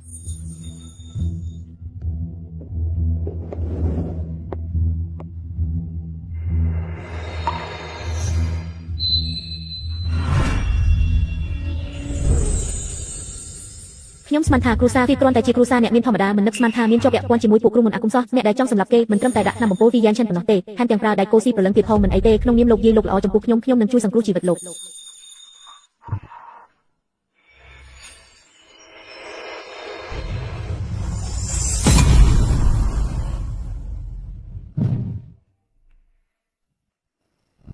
លោកស្រីម្ចាស់អ្នកនាងឃើញថាអ្នកប្រុសត្រូវបានគេបំពុលតែត្រកូលហ្វូយើងជាគ្រួសារអភិជនលំដាប់ខ្ពស់នៅយ៉េងឆេងតើមានអ្នកណាហ៊ានមកប៉ះពាល់អ្នកប្រុសទៅត្រកូលហ្វូចែកចេញជាពីរខ្សែស្រឡាយធំចំនួនស្របច្បាប់គឺគ្រប់គ្រងដោយផ្ទះធំចំណែកចំនួនញឹកគឺប្រគល់ឲ្យផ្ទះទី2តែឥឡូវនេះលោកម្ចាស់នឹងឆេងហៅសុទ្ធតែមិននៅទៀតបើយ៉ាងឆិនមានរឿងអីទៀតហើយគ្មានអ្នកបន្តវេនទៀតនោះអញ្ចឹងទ្រព្យសម្បត្តិខ្សែស្រឡាយយើងច្បាស់ជា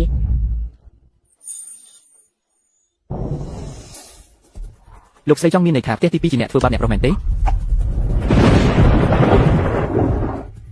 ចម្លែកណាស់មិនកំពុងតែស្រឡះសោះមិនក៏ស្រាប់តែគល់លន់អញ្ចឹង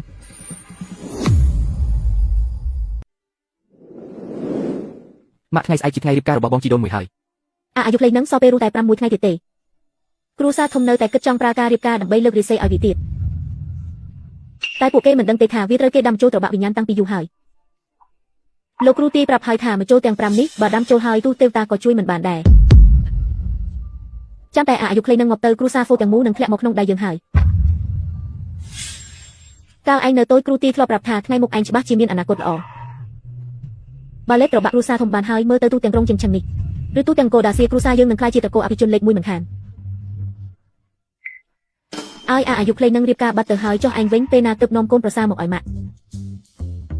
ត្រកោធំប៉ុណ្ណេះថ្ងៃមុខមានអ្នកណាមកស្នងតំណែងទៅឲ្យមិនបានទេម៉ាក់ត្រូវប្រញាប់រកគូស្រករឲ្យឯងហើយម៉ាក់ខ្ញុំមានមនុស្សដែលខ្ញុំចូលចិត្តហើយមែនណាហ៎កូនស្រីផ្ទះណាគេនឹង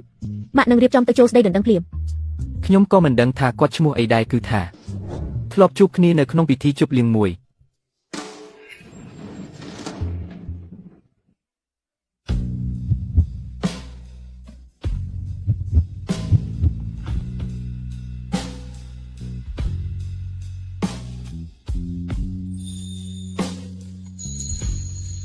តែខ្ញុំមានអារម្មណ៍ថាខ្ញុំនឹងបានជួបនាងឆាប់នេះមិនខានតើអ្នកប្រុសបានប្រាប់ថាពេលណាត្រឡប់មកវិញទេ គាត់ទៅតែមកប្រាប់ថានៅក្រៅប្រទេសមានការបន្តិចប្រហែលជាយឺត2ថ្ងៃ មិនមកវិញក៏ហីទៅចុះវ៉ាន់នីងនៅណាវ៉ាន់នីង បាននាងមកកូនកើតអីហ្នឹងមិនសិនមិញកូនបានជួបបងស្រីកំពុងសំឆ្នាំឲ្យអ្នករ៉ូហ្វូកូនក៏បានខាត់គាត់កុំឲ្យចេះតែព្យាបាលផ្ដេសផ្ដាសបើមានរឿងអីកើតឡើងវានឹងប៉ះពាល់ដល់ខ្ញុំបានលួងលោមគាត់ហើយតែគ្រួសារតកូលឈិនយើងទាំងមូលតែគាត់មិនត្រឹមតែមិនស្ដាប់ទេថែមទាំងផ្ទះក៏ភ្លៀងខ្ញុំមួយដៃទៀតផង ស្អីគេគាត់ឈួតហើយមែនទេអ្នកជំនាញល្បីក្នុងស្រុកជាច្រើនសុទ្ធតែនិយាយថាហ្វីយិនឈិនសល់ពេលតែ6ថ្ងៃទៀតទេគាត់បែរជាទៅរកមនុស្សឲ្យបានការឲ្យមកសំឆ្នាំទៅវិញគាត់ចង់បំផ្លាញគ្រួសារតកូលឈិនយើងទាំងមូលមែនទេមិនបានទេថ្ងៃនេះយើងត្រូវតែទៅគាត់ឲ្យបានតោះទៅផ្ទះត្រកូលហ្វុយលើនេះតោះ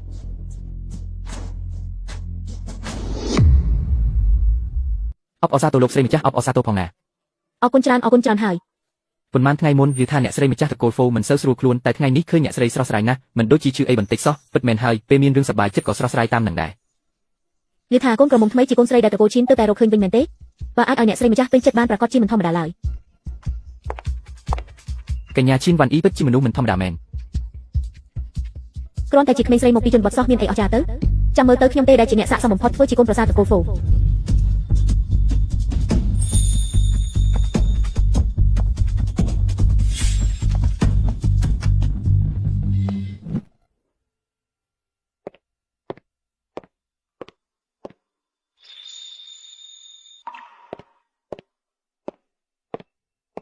កញ្ញាឈិនតើអ្នកប្រុសពិតជាអាចដឹងខ្លួនវិញនៅថ្ងៃនេះមែនទេ ឲ្យគាត់ផឹកឆ្នាំនេះទៅគាត់នឹងដឹងខ្លួនវិញហើយ ល្អណាស់អ្នកនាងខេនអ្នកនាងពិតជាតារាសំណាងរបស់គ្រួសារហ្វីយឺមែនខ្ញុំនឹងទៅយកខោអាវមង្គលការរបស់លោកប្រុសមកឥឡូវនេះចាំពេលលោកប្រុសដឹងខ្លួនខ្ញុំនឹងបដូរជូនគាត់ភ្លាម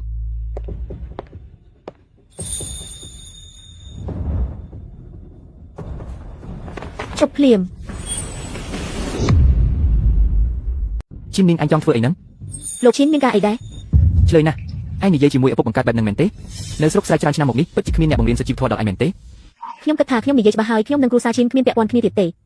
មានសុជីវធម៌ឬអត់ក៏មិនពាក់ព័ន្ធនឹងគ្រួសារឈិនដែរឥឡូវខ្ញុំត្រូវបញ្ចុះឆ្នាំអ្នករ៉ូហ្វូសូមពួកលោកចេញទៅវិញទៅ ជប់ភ្លាមអញដឹងទេថាអ្នកប្រូហ្វូរੂបានតែប៉ុន្មានថ្ងៃទៀតប៉ុណ្ណោះបើអញព្យាបាលគាត់មានបញ្ហាអីគ្រួសារឈិនយើងទាំងមូលនឹងត្រូវរងគ្រោះដោយសារអញចេញទៅជាមួយយើងទៅសុំទោសលោកស្រីចាស់ហ្វូភ្លាមគ្រាន់តែប្រាប់ថាអញព្យាបាលមិនកើតទៅតោះទៅសុំទោសលោកស្រីចាស់ឥឡូវនេះឈិននាងអញធ្វើអីហ្នឹងខ្ញុំមកថាកូនស្រីខ្ញុំមិនស្គាល់ខ្ពស់ទាបចង់មកសុំឆ្នាំព្យាបាលអ្នកប្រូហ្វូខ្លាចក្រែងមានរឿងអីកើតឡើងទើបខ្ញុំចង់នាំនាងទៅសុំទោសលោកស្រីចាស់ពួកយើងជឿជាក់លើអ្នកនាងឈិនឲ្យនាងព្យាបាលអ្នកប្រុសចុះពួកយើងយល់ព្រមចំណែកលោកឈិនវិញបើចាំមិនខុសទេកាលពីម្សិលមិញអ្នកនាងបានអ៊ីបានប្រាប់ហើយថានាងមិនពាក់ព័ន្ធនឹងគ្រួសារឈិនទេថ្ងៃនេះអ្នកនាងបានរៀបការជាមួយអ្នកប្រុសយើងហើយនាងគឺជាមនុស្សរបស់គ្រួសារហ្វូអ្នកស្រីវ័យក្មេងរបស់គ្រួសារហ្វូមិនមែនជាចំណែកដែលលោកត្រូវមកប្រដៅនោះទេនឹកស្មានមិនដល់ថាអ្នកបម្រើគ្រួសារឈិនលោកមេការឈិនទូយ៉ាងណាក៏ខ្ញុំមានឈាមចូលគ្រួសារឈិនដែរចាស់ចិត្តចូលរំដៅទៅហើយបែរជាមិនស្គាល់ឪពុកម្ដាយខ្លួនឯងទៀតតើវាសម្ហេតុផលដែរទេអ្នកប្រុសបូមមាត់អ្នកប្រុសឡើងស្វាយហើយថែមទាំងគូតឈិនទៀតអ្នកនាងខេនមើលអ្នកប្រុសបន្តិចមើលគាត់កាត់អីហ្នឹងមិនក៏គូតឈាមច្រើនម្លេះឯងងាប់មិនខានទេលោកស្រីធំមិនស្រួលទេអ្នកប្រុសអ៊ូតឈាមហើយហាថាអីលោកស្រីធំរឿងដល់ថ្នាក់នេះហើយខ្ញុំត្រូវតែនិយាយខ្ញុំចង់ប្តឹងខេនវ៉ានីនាងមានចិត្តអាក្រក់ណាស់ហ៊ានលួចដាក់ថ្នាំបំពុលអ្នកប្រុសទៀតវ៉ានីជាបងស្រីឯងណាបើគ្មានភូស្តាំងទេមិនក៏ឯងហ៊ានចាប់ប្រកាន់នាងបែបនេះខ្ញុំមិនបាននិយាយលេងទេកាលពីម្សិលមិញខ្ញុំមានផ្ទាល់ត្រជាក់ថាបងស្រីចង់ដាក់ថ្នាំបំពុលអ្នកប្រុសធ្វើបែបនេះទ្រព្យសម្បត្តិទាំងអស់របស់ត្រកូលគឺនឹងក្លាយជារបស់នាងម្នាក់ឯងដំបូងឡើយខ្ញុំមិនចង់ឲ្យរឿងនេះធំដុំទេហើយក៏បានខាត់នាងដែរតែនាងមិនត្រឹមតែមិនស្ដាប់ទេថែមទាំងផ្ទះកំភ្លៀងខ្ញុំមួយដៃទៀត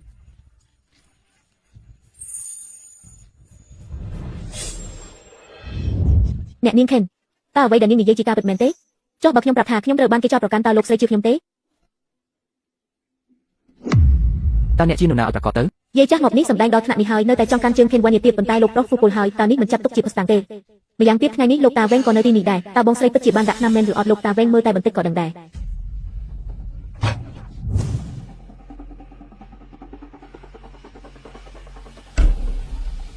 ហើយលោកប្រុសហ្វូពុលខ្លាំងណាស់ខ្លាចតែទ្រាំមិនបានកន្លះម៉ោងផងលោកស្រីចាស់សូមរំលែកទុកផងលោកស្រីចាស់ខេនវ៉ានីលើកនេះនាងពិតជាហួសហេតុពេកហើយតាមពិតលោកប្រុសហ្វីគ្មានពេលរស់នៅបានយូរទៀតទេនាងថែមទាំងហ៊ានដាក់ថ្នាំបំពុលគាត់ក្នុងថ្ងៃដ៏រីករាយនេះទៀតចុះបើធ្វើឲ្យលោកស្រីចាស់ហ្វីខឹងរហូតដល់មានរឿងអាក្រក់កើតឡើងតើត្រូវគិតយ៉ាងម៉េចនៅមិនឆាប់លុតជង្គង់សុំទោសគ្រួសារហ្វីទៀតកូនចង្រៃ ខ្ញុំមិននឹកស្មានថានាងចិត្តអាក្រក់យ៉ាងនេះសោះគ្រូសាខេនយើងគ្មានកូនស្រីដូចជានាងទេឆាប់មកទីនេះ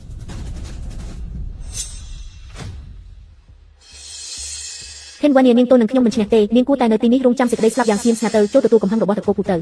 តំណែងជាអ្នកស្រីវ័យក្មេងនៃត្រកូលពូនេះរួមទាំងទ្រព្យសម្បត្តិដ៏មហាសាលទាំងនេះផងគឺត្រូវតែជារបស់ខ្ញុំម្នាក់គត់ ឈិនវ៉ានីងខ្ញុំចាំថាធ្លាប់ប្រាប់នាងហើយជាតិនឹងខ្ញុំស្អប់បំផុតគឺពូដែលចង់បានរបស់ខ្ញុំក្នុងពេលដែលពូយិនឈិនបានភ្ជាប់ពាក្យជាមួយខ្ញុំហើយគេគឺជាមនុស្សរបស់ខ្ញុំហ៊ានប៉ះពាល់មនុស្សរបស់ខ្ញុំផងហេចង់ងាប់មែនទេ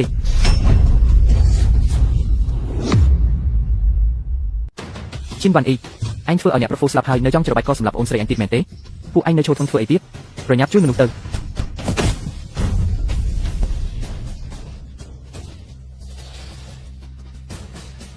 អ្នកប្រុសគួរឈាមទៀតហើយ ចៅសម្លាញ់ឲ្យអញជាជាមជ័រតែមួយគត់របស់ត្រកូលហ្វូហើយ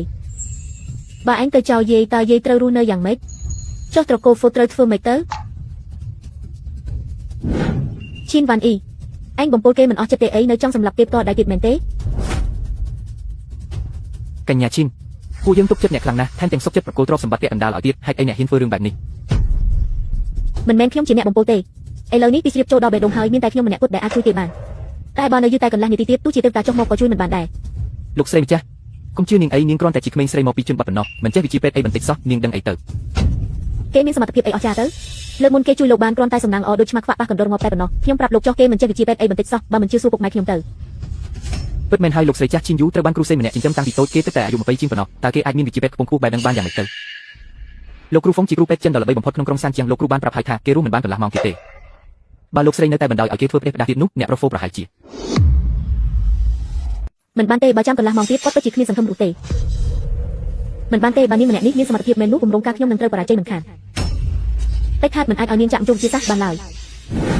បងស្រីកាលពី2ឆ្នាំមុនខ្ញុំបានលងស្រឡាញ់បងយ៉ាងឆេងតាំងពីដំបូងមកម្លេះបងដណ្ដើមការជាប់ពាក្យរបស់ខ្ញុំមិនបន្ទោសបងទេតែបើបងចង់ធ្វើបាបមនុស្សដែលខ្ញុំស្រឡាញ់គឺមិនអាចទៅរួចទេបើថ្ងៃនេះបងហ៊ានប៉ះពាល់បងយ៉ាងឆេងលុះត្រាតែបងសម្លាប់ខ្ញុំសិនចេញទៅ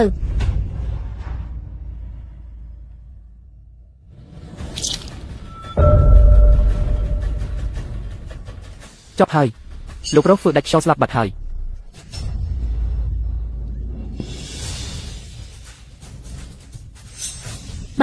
បាក់មើលចុះគឺជានាងនឹងហើយគឺនាងដែលធ្វើឲ្យបងយ៉ាងឆេងស្លាប់ពិតមកទៅវ៉ាន់នាងអញចង់ធ្វើបាបវ៉ាន់យ៉ាងមែនទេស្រីចាស់ចង្រៃម្នាក់នេះមាត់និយាយថាស្រឡាញ់តែចុងក្រោយបែរជាហ៊ានណាស់យើងជួយស្រីថោកទៀតជីវ៉ាន់អ៊ីននឹងផងពិតមកទៅអញចង់ធ្វើបាបវ៉ាន់អ៊ីឲ្យស្លាប់មែនទេ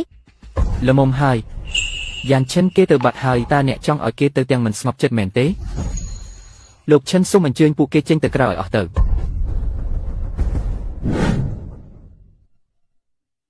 សូមអញ្ជើញវ៉ាន់អ៊ីម៉ាក់ចេញទៅក្រៅសិនទៅកូនមិនអីទេ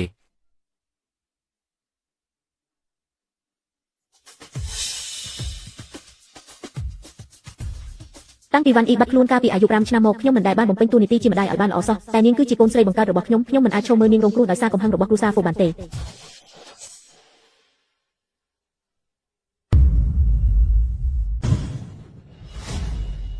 អ្នកនាងឈៀនសូមអញ្ជើញអ្នកនាងឈៀនពេលនេះលោកស្រីចាស់កំពុងតែសោកសៅខ្លាំងណាស់មិនទាន់មានពេលគិតគូររឿងដែលនាងបំពុលលោកម្ចាស់វ័យក្មេងយើងទេតែនាងកុំគិតថាធ្វើពុតជាបែបនេះអាចគេចផុតពីការសួរនាំរបស់ត្រកូលហ្វូឲ្យសោះបើចង់ឲ្យហ្វូយ៉ាងឈិនរស់រានមានជីវិតប្រញាប់បិទមាត់ហើយបិទទ្វារចេញទៅក្រៅភ្លាមទៅមានន័យថាលោកម្ចាស់វ័យក្មេងយើងនៅមានសង្ឃឹមមែនទេតែអំបញ្ញមិញនាងទៅតែនិយាយថាស្ថានភាពគាត់បែបនេះទោះជាទេវតាក៏ជួយមិនបានដែរតើខ្ញុំពិតជាបាននិយាយថាទេវតាក៏ពិបាកជួយតែមិនមែនមានន័យថាជួយមិនបាននោះទេអ្នកនាងឈៀននាងថាចិត្តខ្ញុំនៅមានសង្ឃឹមមែនទេអំបញ្ញមិញខ្ញុំបានប្រាំចូលទាំង13នៃនិកាយស្វៀនមិនដើម្បីបិទជាចោលបេះដូងចុងក្រោយរបស់គាត់ហើយនិកាយស្វៀនមិនអ្នកនាងឈៀនគឺជាមនុស្សរបស់និកាយស្វៀនមិនឬតែបើសិនជាពួកអ្នកនៅតែរំខានខ្ញុំនៅទីនេះទៀតហ្វូយ៉ាងឈិននឹងទៅរាយការណ៍នៅឋានរកតែម្ដងទៅលោកស្រីចាស់ពួកយើងប្រញាប់ចេញទៅក្រៅទៅទុកឲ្យអ្នកនាងឈៀនផ្ដោតអារម្មណ៍ប្រើមិនអាគមចោះលោកស្រីចាស់តើលោកស្រីពិតជាជឿជាក់លើឈៀនវ៉ាន់យីនមែនឬត្រកូលហ្វូជាត្រកូលអភិជនរាប់រយឆ្នាំចែកចេញជាភ្លើងងឹតនិងភ្លឺនេះសុទ្ធតែជាការប្រទានពីនិកាយស្វៀនថ្ងៃក្រោយបើជួបសិស្សនិកាយស្វៀនត្រូវតែប្រព្រឹត្តចំពោះពួកគេដោយការគោរពលោកម្ចាស់ខ្ញុំជឿជាក់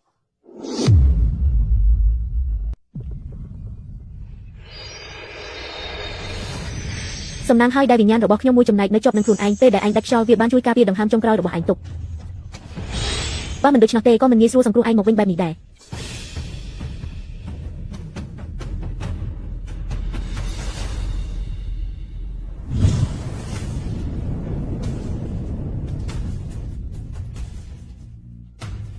តើមានរឿងអីហ្នឹងហេតុអីក៏ធ្វើពលវិញ្ញាណទាំងនេះសម្រាប់ចូលមកក្នុងខ្លួនខ្ញុំខ្លាំងម្ល៉េះ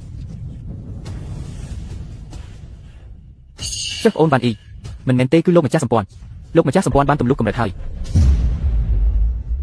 ស្អីគេចុះមិនមែនមានន័យថាមេបាបានឈានជើងចូលដល់អាណាចក្រទេវតាពិតប្រាកដហើយទេអីឆាប់ឡើងទៅប្រាប់កូនចៅទាំងអស់ឲ្យចុះពីភ្នំជាមួយយើងភ្លាមដើម្បីទៅទទួលមេបាត្រឡប់មកវិញបាទ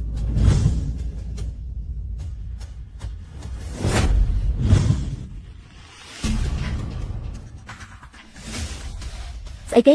មេបាស្វៀនមិនបានទម្លុះដល់អាណាចក្រទេវតាហើយមែនទេហើយកូនចៅបាស្វៀនមិនទាំងអស់កំពុងតែចុះពីភ្នំទៅទទួលមេបាគេមែនទេល្អណាស់ខ្ញុំនឹងរៀបចំឥឡូវនេះត្រូវតែរៀបចំពិធីជប់លៀងដ៏ធំមិនធ្លាប់មានជូនមេបាដើម្បីប្រកាសប្រាប់ពិភពលោកឲ្យគ្រប់គ្នាចូលមកគោរព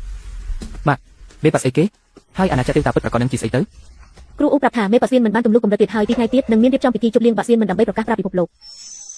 ហើយពិធីជប់លៀងលើកនេះបាស្វៀនមិនទុកចិត្តឲ្យពួកយើងជាអ្នករៀបចំស្អីគេពួកយើងអាចធ្វើការឲ្យនិកាយស្វៀនមិនបានមែនបើពួកយើងលួចលោកគ្រូសាហ្វូច្បាស់ជាមានសំណាងធំហើយខ្លាចជាគ្រូសាលំដាប់លេខ1នៅតាស៊ីទៀតលឿនឡើងខ្ញុំចង់ឃើញណាស់អាហ្វូយៀនឈិនដែលចិត្តដាច់ខ្យល់រូបរាងដូចខ្មោចអាយុខ្លីរបស់វា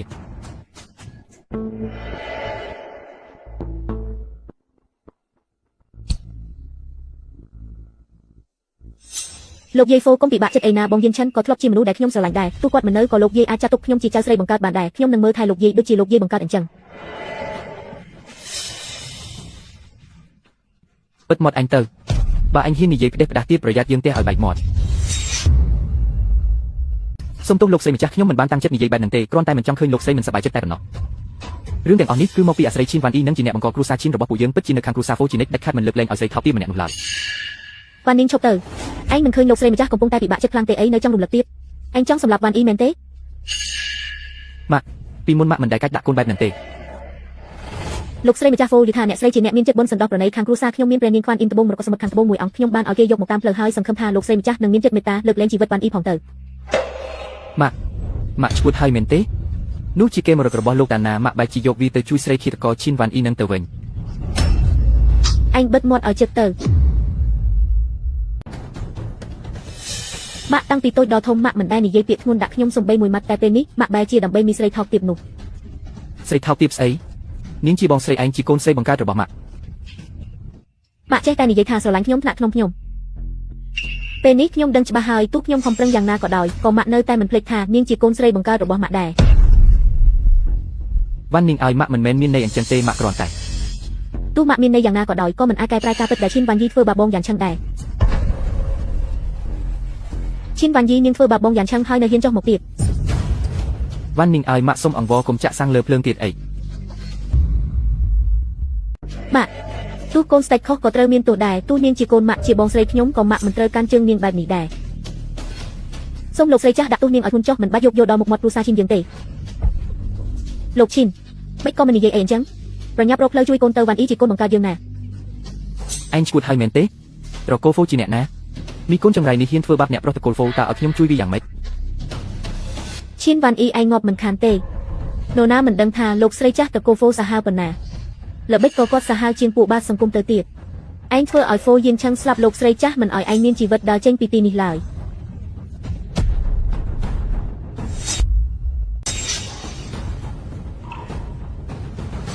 លោកស្រីម្ចាស់អ្នកនាងឈិនមកក្បាលឲ្យខ្ញុំហើយអ្នកប្រុសមិនអីទេគាត់មិនអីទេអ្នកនាងឈិនសេចក្តីមេត្តារបស់អ្នកនាងគ្រូសាត្រកូលហ្វូនឹងចងចាំទុកមិនភ្លេចឡើយសូមទទួលការគោរពពីខ្ញុំផងស្អីគេ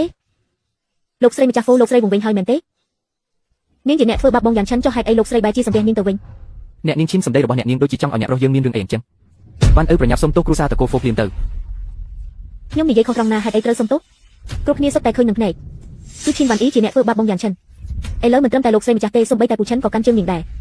អំបញ្ញមិញលោកហ្វុងក៏និយាយដែរថាបងយ៉ាងឆិនដាច់ខ្យល់បាត់ទៅហើយឬមួយឈិនវ៉ាន់អ៊ីអាចជួយបងយ៉ាងឆិនឲ្យរស់ឡើងវិញបាន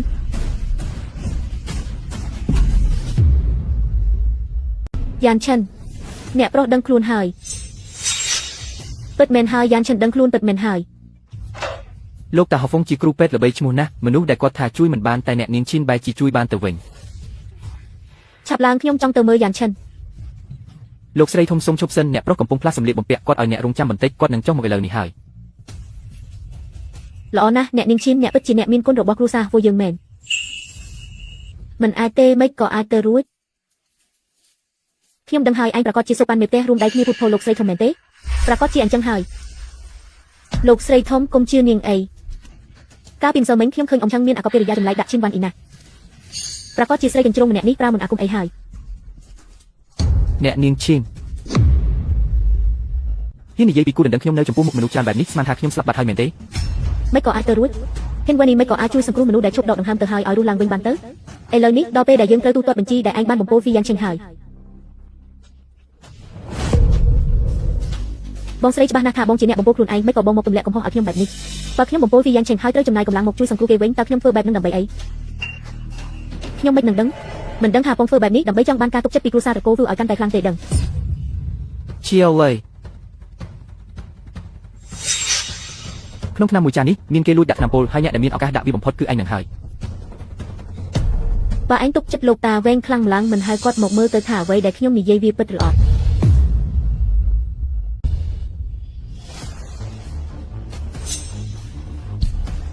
មិនខុសទេក្នុងនេះពិតជាមានធៀបសំណែនមើមឆ្មាំមែនប៉ុន្តែកាលពីម្សិលមិញអ្នកនាងធំឈីនមិនបានមកយកថ្នាំនេះទេលោកតាហ្វុងមានអីនិយាយត្រង់មកគុំលាក់អី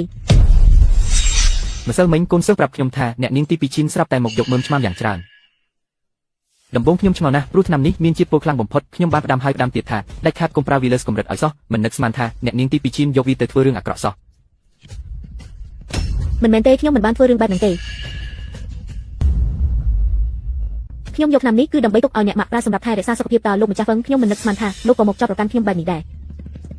បើអ្នកទាំងអស់គ្នាមិនជឿទេអាចសួរម៉ាក់ខ្ញុំបានសួរគាត់ទៅថាតើខ្ញុំពិតជាបានដាំថ្នាំឲ្យគាត់មែនឬអត់វ៉ានីងម្សិលមិញមិនបានដាំថ្នាំឲ្យខ្ញុំតតែសោះអីចឹងរឿងទាំងអស់នេះគឺវ៉ានីងជាអ្នកធ្វើដើម្បីទម្លាក់កំហុសឲ្យវ៉ានអ៊ីនមែនទេ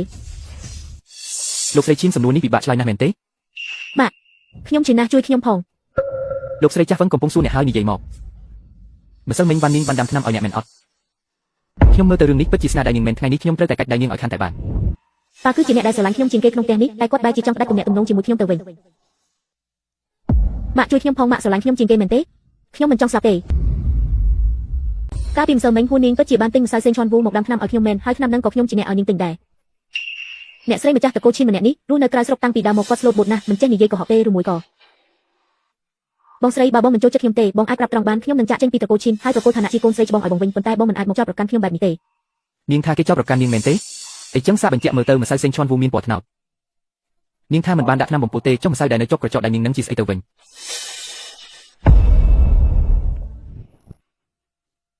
មិនខុសទេនេះពិតជាម្សៅសេងឆនវូមែនអញហ៊ានណាស់ហ៊ានលួចធ្វើបាបអ្នកបន្តវេនត្រកូលហ្វូផងហើយនរណានៅខាងក្រៅអូស្បាស្រីម្នាក់នេះចេញទៅវាបំបាក់ដៃទាំងសងខាងរបស់វារួចបញ្ជូនទៅប៉ុស្តិ៍ប៉ូលីសឲ្យវាដេកគុកឲ្យរលួយខ្លួនទៅពុកជួយកូនផងពុកមិនបោះបង់កូនចោលទេមែនទេ កូនមិនដឹងគុណពួកយើងខំចិញ្ចឹមនាងយ៉ាងល្អដល់ឲ្យនាងនៅរបស់ល្អគ្រប់យ៉ាងមិននឹកស្មានថានាងមានចិត្តអាក្រក់បែបនេះសោះលោកស្រីម្ចាស់ថ្ងៃនេះនៅចំពោះមុខអ្នកទាំងអស់គ្នាខ្ញុំសូមប្រកាសថាឈីនវ៉ានីងមិនមានពាក់ព័ន្ធអ្វីជាមួយតកូឈីនទេលោកស្រីចង់ចាត់ការនាងយ៉ាងណាក៏បានដែរម៉ាក់មិនបោះបង់កូនចោលទេមែនទេវ៉ានីងម៉ាក់ជួយកូនផងវ៉ានីងលោកស្រីម្ចាស់ឲ្យតែលោកស្រីបាត់ខឹងលោកស្រីចង់ចាត់ការនាងយ៉ាងណាក៏បានដែរសមត្ថភាពបត់បែនតាមកាលៈទេសៈរបស់លោកប្រធានឈីនពិតជាធ្វើឲ្យខ្ញុំបើកភ្នែកធំមែនតែបើខ្ញុំចាំមិនខុសទេមិញនេះលោកស្រីឈីនបានចេញមកការពារនាងយ៉ាងពេញទំហឹងអញឈួតហើយមែនទេគ្រាន់តែកូនចិញ្ចឹមម្នាក់បាត់បង់ក៏បាត់ទៅចុះហេតុអីអញនៅជួយនាងបោកប្រាស់លោកស្រីម្ចាស់ទៀតឆាប់លើកជង្គង់ចុះហើយសុំទោសលោកស្រីម្ចាស់ភ្លាមទៅលោកស្រីហ្វូម្ដាយគ្រប់រូបតែងតែការពារកូនម្ដាយខ្ញុំគ្រាន់តែត្រូវឈីនវ៉ានីងបិទបាំងភ្នែកប៉ុណ្ណោះគ្រូសាឈីនធ្លាប់ធ្វើបាបនាងយ៉ាងនេះនាងនៅតែសុខចិត្តសុំក្តីមេត្តាឲ្យពួកគេទៀតឬខ្ញុំមិនមែនធ្វើដើម្បីគ្រួសារឈីនទេគឺគ្រាន់តែសុំក្តីមេត្តាឲ្យម្ដាយខ្ញុំប៉ុណ្ណោះអំអញមិញពេលខ្ញុំត្រូវឈីនវ៉ានីងទម្លាក់កំហុសអ្នកគ្រប់គ្នាសុទ្ធតែឈោមើលមានតែម្ដាយខ្ញុំទេដែលជួយនិយាយការពារខ្ញុំចំណែកអ្នកផ្សេងក្នុងគ្រួសារឈីនមិនពាក់ព័ន្ធនឹងខ្ញុំទេវ៉ាន់យិនប៉ាជាប៉ាបង្កើតរបស់កូនណាមិនក៏កូននិយាយបែបនេះអូតែខ្ញុំចាំបានច្បាស់ណាស់ពេលឈីនវ៉ានីងទម្លាក់កំហុសថាខ្ញុំដាក់ថ្នាំបំពុលលោកប្រូហ្វូលោកឈីនប្រញាប់កាត់កោខ្ញុំលឿនជាងអ្នកណាទាំងអស់ទៅទៀតនាងគ្រប់គ្រាន់ហើយបើកញ្ញាឈីននិយាយបែបនេះហើយកំហុសដែលលោកស្រីឈីនលាក់បាំងខ្ញុំអាចមិនប្រកាន់ទោសបានប៉ុន្តែគ្រួសារឈីនឯងបានលាក់បាំងកូនចិញ្ចឹមដែលធ្វើអាក្រក់ចាប់ពីពេលនេះទៅគ្រួសារហ្វូយើងផ្ដាច់ទំនាក់ទំនងរកស៊ីទាំងអស់ជាមួយគ្រួសារឈីនឆាប់ឡើងអញ្ជើញលោកឈីនចេញទៅអូលោកស្រីហ្វយកច្រឡំហើយយកច្រឡំធំហើយ វ៉ានីប៉ាគឺជាប៉ារបស់កូនណាប៉ាគ្រាន់តែនិយាយខុសបន្តិចតើ លោកឈិនប្រហែលជាភ្លេចហើយមែនទេអំបញ្ញមិនលោកជាអ្នកនិយាយផ្ទាល់មកថាខ្ញុំមិនមែនជាកូនស្រីរបស់ត្រកូលថេនទេ វ៉ានីប៉ាមិនមែនមានន័យអញ្ចឹងទេណាវ៉ានីលោកខិនលោកស្រីម្ចាស់បានលើកលែងទោសឲ្យហើយថ្ងៃនេះជាថ្ងៃមង្គលរបស់ប្រុសធំត្រកូលហ្វូសូមអញ្ជើញចេញទ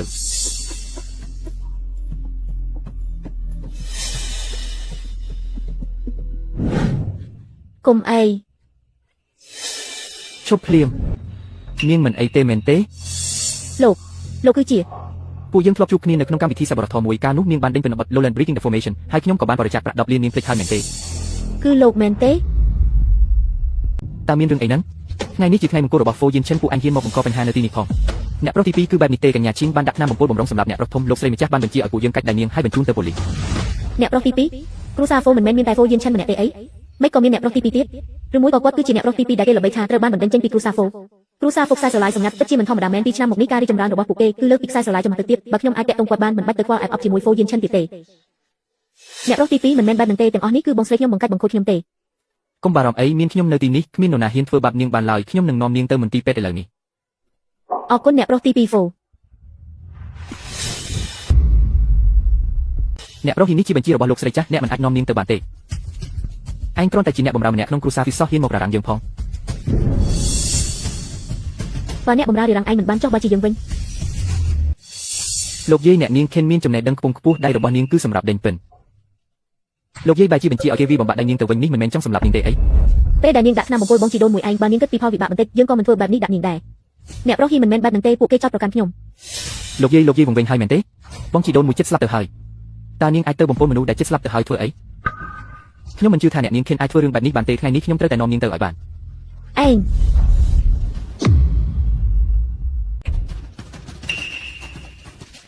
តើអ្នកណាប្រាប់ឯងថាយើងរស់បានមិនយូរទៀតនោះមិនក៏អាចទៅរួចមិនមែនគាត់ត្រូវព្រួយស៊ីប្រលឹងទេអី ឈិនហ្វេងព្រួយស៊ីប្រលឹងជាក្បាច់សម្ងាត់របស់ត្រកូលឈួនគ្រាន់តែត្រកូលហ្វូទុចតែសោះមិនក៏ដឹងពីក្បាច់ត្រកូលយើងទៅវិញ អាថោកទៀតបើកូនឯងនិយាយចុះពេលនេះឈិនហៅនឹងឈិនអែមិននៅទេគ្រូសាទាំងពីរគួរតែសាមគ្គីគ្នាទៅត្រូវតែមើលចុះម្នាក់ចង់តែឲ្យយ៉ាន់ឈិនមានរឿងសោះ ម៉ាក់ពួកយើងមិនមែនមានន័យអញ្ចឹងទេគ្រាន់តែឈិនហ្វេងដល់វ័យត្រូវរៀបការហើយឥឡូវយ៉ាន់ឈិនមិនអីទេមិនក៏ម៉ាក់ចង់ធ្វើបាបក្មេងចំនួនក្រោយម្លេះ យើងប្រាប់ហើយថាថ្ងៃនេះត្រូវតែចាត់ការស្រីម្នាក់នេះឲ្យបាន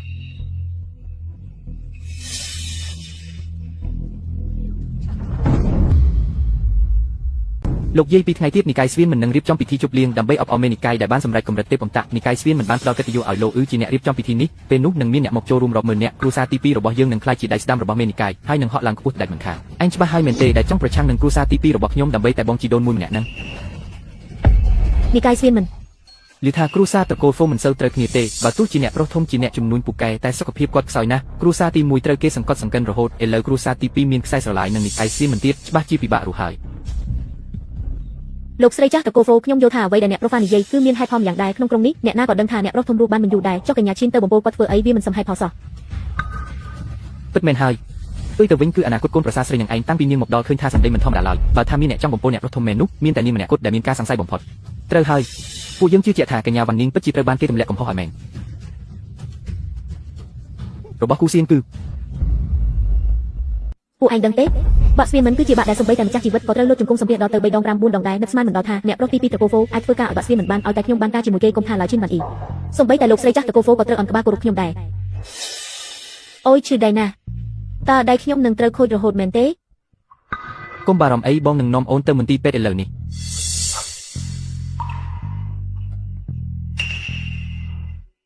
លោកស្រីហ្វូពេលលោកស្រីមានបានហើយកុំភ្លេចខ្ញុំណានេះជាទឹកចិត្តបន្តិចបន្តួចរបស់ខ្ញុំក្នុងនេះគឺជាក្រដាសឥតប្រយោជន៍ដែលប្រពន្ធខ្ញុំច្រឡំបោះចោលតែវាជាត្បូងពេជ្រដ៏មានតម្លៃដែលជាគេមរតកត្រកូលលូយើងសង្ឃឹមថាលោកស្រីហ្វូនឹងទទួលយកទឹកចិត្តនេះលោកស្រីនេះជាកាដូបន្តិចបន្តួចពីខ្ញុំជួយនិយាយល្អពីខ្ញុំប្រាប់ប្រមុខបាក់ស្វៀនមិនផងណា គ្រាន់តែរឿងជប់លៀងបាក់ស្វៀនសោះពួកឯងហ៊ានធ្វើដល់ថ្នាក់នឹងផង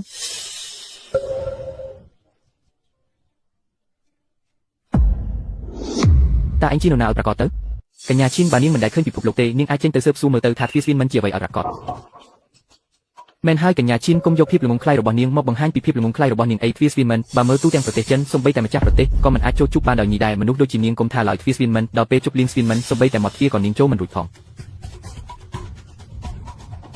តែបើខ្ញុំមិនទៅពិធីជប់លៀងស្វៀនមិននេះខ្លាចថារៀបចំមិនកើតទេកញ្ញាឈិននិយាយថាបើនាងមិនទៅពិធីជប់លៀងនេះរៀបចំមិនកើតទេ ហេតុអីនាងមិននិយាយត្រង់មកថានាងជាម្ចាស់ទ្វារស្វៀនមិនទៅមិនក៏នាងដឹង បើនាងជាម្ចាស់ទ្វារស្វៀនមិនខ្ញុំជាឈៀនស៊ីហាងបាត់ទៅហើយម៉ែតាំងពីដើមមកម៉ែតែងតែគិតថាគ្រួសារបងធំមានអនាគតជាងពួកយើងឥឡូវនេះគ្រួសារទី2របស់ពួកយើងកំពុងតែរុងរឿងបំផុតបើធៀបនឹងគ្រួសារបងធំគឺពួកយើងលើកតែម្ដងហើយរឿងដែលម៉ែរកប្រពន្ធឲ្យអាយិនឆេងទៀតសុទ្ធតែជារឿងអួតអាងមិនចេះចប់មិនចេះហើយខ្ញុំមើលទៅភ្នែកមើលមនុស្សរបស់ម៉ែកាន់តែចាស់ទៅកាន់តែមើលមិនយល់ការហើយ ល្អណាស់រុងរឿងបំផុតអីចឹងអេខ្ញុំមើលទៅឯងប្រហែលជាចង់ហើរចេញពីត្រង់ហើយមើលទៅខ្ញុំមើលទៅចប់កម្មវិធីជប់លៀងនេះឯងច្បាស់ជាចង់មកជិះលើក្បាលខ្ញុំមិនខានចាប់ពីពេលនេះទៅមិនបាច់ហៅខ្ញុំថាម៉ែទៀតទេខ្ញុំមិនហ៊ានទទួលទេចេញឲ្យឆ្ងាយទៅហើយអ្នកទាំងអស់គ្នាដែរគ្រួសារតកូលហ្វឺមិនស្វាគមន៍អ្នកទាំងអស់គ្នាទេម៉ែគិតឲ្យច្បាស់ណាស់ម៉ែពិតជាចង់កាត់ការគ្រួសារទី2របស់ពួកយើងមែនអេបើថ្ងៃក្រោយគ្រួសារពួកយើងមានបានគុំសង្ឃឹមថាបានមកពឹងពាក់ឲ្យសោះ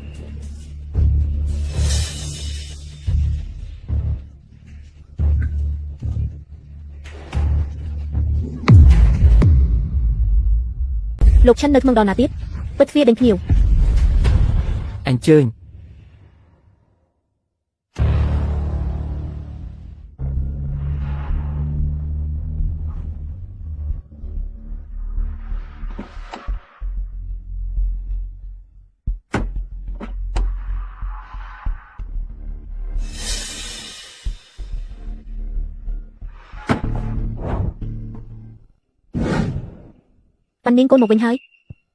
ខ្ញុំប្រាប់ហើយតើឯងគ្មានពាក់ព័ន្ធអីជាមួយត្រកូលឈីនទៀតទេមកវិញធ្វើអីទៀតពួកនេះជាដាក់នៅទីនេះទាំងអស់មកកំសៀវតែដេកអត់ស្វាយដល់កំអប់សិតលៀងជាមួយឆ្នាំគូជ្រៀតត្រីសមុទ្រខាងកើត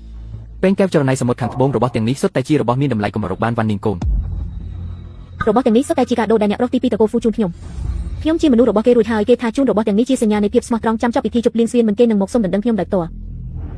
់វ៉ាន់នាងកូនជាកូនស្រីអភិជនណាមិនក៏អាចលួចលាក់ធ្វើរឿងបែបនេះជាមួយអ្នកដទៃបានអូយលោកប៉ាដឹងអីទៅមកខាងទៅ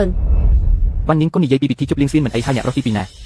ត្រកូលហ្វូមានតែពីរគ្រួសារទេតើអាចមានអ្នកប្រុសទី2ណាទៀតកូនចង់សំដៅលើអ្នកប្រុសគ្រួសារទី2ត្រកូលហ្វូអ្នកបន្តវេនខ្សែសង្កាត់ត្រកូលហ្វូនាពេលអនាគតអ្នកប្រុសហ្វូឈឹងខ្វាំងមែនទេគាត់ប្រាប់ខ្ញុំថាពីថ្ងៃទៀតខាងនិកាយស្វៀនមិននឹងរៀបចំកម្មវិធីជប់លៀងធំពេលនោះមេនិកាយស្វៀនមិនក៏នឹងមកដែរវ៉ាន់នាងដល់ពេលនោះកូនកុំភ្លេចគ្រួសារឈិនណា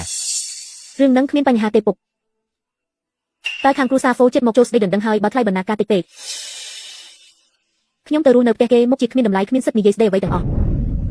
កូនកុំបារម្ភអីពុកធ្លាប់ប្រាប់ហើយថាពុកមិនលំអៀងទេទ្រព្យសម្បត្តិគ្រួសារឈិនកូននឹងបងប្រុសម្នាក់ពាក់កណ្ដាលដល់ពេលនោះពុកនឹងរៀបចំ100លានធ្វើជាថ្លៃបណ្ណាការឲ្យកូនគ្រួសារហ្វូជាមនុស្សចំណិតរបស់មេនិកាយស្វៀនមិនណាពុក100លានសម្រាប់ពួកគេគឺតិចណាស់យ៉ាងហោចណាស់ក៏ត្រូវមាន200លានដែរ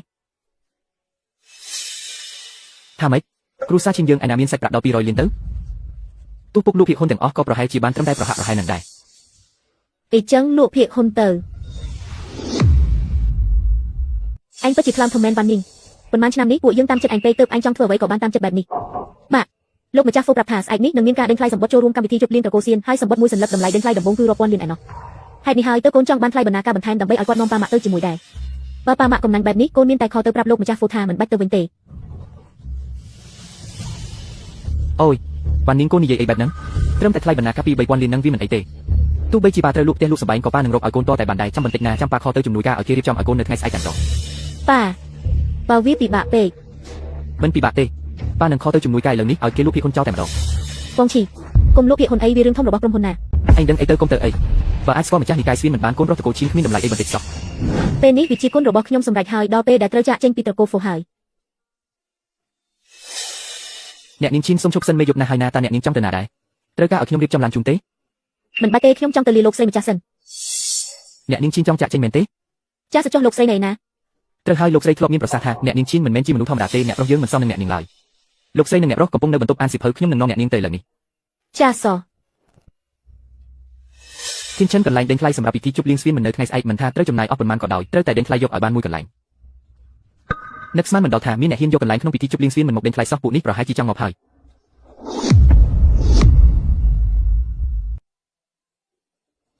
កញ្ញាធានមិនក៏មកដល់ទីនេះតាមឡើយខ្ញុំបំរុងមកលីទេតែចៃដន្យអ្នកនិយាយពីរឿងដេញថ្លៃសម្បត្តិជប់លៀងឆ្លងមិនដឹងខ្ញុំឆ្ងល់ណាស់តើអ្នកណាមានខួរក្បាលរកស៊ីដល់ថ្នាក់ហ្នឹងសំបីរឿងនេះក៏ហ៊ានយកមកដេញថ្លៃដែរខ្ញុំក៏គ្រាន់តែគេនិយាយដែរដឹងត្រឹមថាគេនឹងដេញថ្លៃនៅអគារហើយវិញចំណែកម្ចាស់ការដេញថ្លៃពិតប្រាកដនោះខ្ញុំក៏មិនដឹងដែរកញ្ញាធានអំបញ្ញមិនអ្នកថាចង់មកលាតើចង់ទៅណាហើយពិធីជប់លៀងឆ្លងមិនអធិកអធមបែបនេះខ្ញុំក៏ចង់ទៅមើលដែរបើកញ្ញាធាននិយាយបែបនេះហើយអីចឹងស្អែកទៅកម្មវិធីដេញថ្លៃជាមួយយ៉ាងឆែនទៅខ្ញុំចង់ដឹងណាស់តើនរណាហ៊ានយកឈ្មោះឆ្លងមិនមកដើរបោកប្រាស់រកលុយបែបនេះ ឥឡូវនេះយើងចាប់ផ្ដើមដេញថ្លៃសម្បត្តិជប់លៀងឆមិនផ្នែកខាងក្រៅសញ្ញាដំបូងតម្លៃចាប់ផ្ដើមគឺ10 billion ខ្ញុំឲ្យ20 billion ខ្ញុំឲ្យ30 billion 80 billion យាជឿនេះគ្រាន់តែជាសម្បត្តិអញ្ជើញខាងក្រៅប៉ុណ្ណោះមិនដឹងថាអាចជួបមេប៉ាស្វៀនមិនបានឬអត់ផងពួកយើងដេញថ្លៃលេង30,000 លានទៅបានហើយឯងចាំបាច់អីស្រេចដល់ទៅ80,000 លានក្នុងពេលតែមួយបែបនេះឯងដឹងស្អីទៅអ្នកណាមិនដឹងថាមហាសេដ្ឋីហុងកុងកាត់មហារីកតាំងពីអាយុ80ឆ្នាំចំណាយលុយរាប់រយពាន់លានរាល់ឆ្នាំគ្រាន់តែចង់ជួបមេប៉ាស្វៀនមិនដើម្បីបន្តជីវិតរហូតរស់បានដល់អាយុ108ឆ្នាំ80,000 លានអាចទិញឱកាសរស់រានមានជីវិតបានពួកឯងថាតើវាសម្ដែងទេ80,000 លានលើកទី1 80,000 លានលើកទី2 80,000 លានលើកទី3អបអរសាទៅលោកប្រធានលូដែលដេញថ្លៃបានសម្បត្តិជប់លៀងបាក់ស្វៀនមិនអ្នកប្រហ្វូគ្រាន់តែសម្បត្តិជប់លៀងបាក់ស្វៀនមិនមួយសន្លឹកនេះលក់បានដល់ទៅ80,000 លានបាត់ទៅហើយចុះបើចប់កម្មវិធីនេះទៅត្រកូលហ្វូមិនចំណេញរាប់លានលានទៅហើយទេអីប៉ុន្មានលាននឹងស្អីទៅក្រោយថ្ងៃស្អែកត្រកូលហ្វូរបស់ខ្ញុំនឹងល្បីរន្ទឺមិនខានគ្រួសារអភិជនលេខ1នៅមហាសៀគឺជារបស់ត្រកូលហ្វូយើងហើយ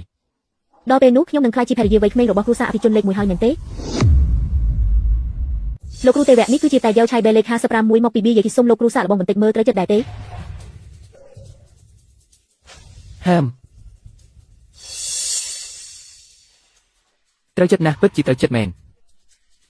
ចុះសម្រាប់ពិធីជប់លៀងឈ្មោះមិននៅថ្ងៃស្អែកតើលោកគ្រូអាចនាំកូនប្រុសខ្ញុំឆេងហ្គួងចូលទៅខាងក្នុងដើម្បីជួបលោកម្ចាស់បាក់បានទេលោកម្ចាស់បាក់មិនមែនមនុស្សសាមញ្ញដូចអ្នកចង់ជួបក៏ជួបបាននោះទេប្រមាថដល់បានមីតាអ្នកដឹងថាមានទោសកម្រិតណាទេមិនហ៊ានទេអូលោកប្រុសហ្វីសុំទោសផងថ្ងៃនេះលោកមិនអាចចូលទៅខាងក្នុងបានទេនេះដំឡៅជាទ្រព្យសម្បត្តិរបស់ត្រកូលហ្វូយើងតែហេតុអ្វីបានជាខ្ញុំចូលមិនបានអូយអ្នកណាក៏ដឹងដែរថាក្រុមជាងឈឹងនេះចិត្តមានរឿងធំហើយហាងហ៊ុយហ្វុងនេះជារបស់ត្រកូលហ្វូពិតមែនតែមិនមែនជារបស់អញទេគឺជារបស់លោកម្ចាស់ទី2យើងលោកម្ចាស់ទី2បានបញ្ជាថាចាប់ពីថ្ងៃនេះទៅហាងហ៊ុយហ្វុងនេះហាមពួកត្រកូលហ្វូសាខាធំនិងឆ្កែចូលជាដាច់ខាតចុះបើពួកខ្ញុំនៅតែចង់ចូលវិញអញ្ចឹងកុំបន្ទោសខ្ញុំអីណាបងស្រីយកជឿកុំខ្លាចអីវាទៅ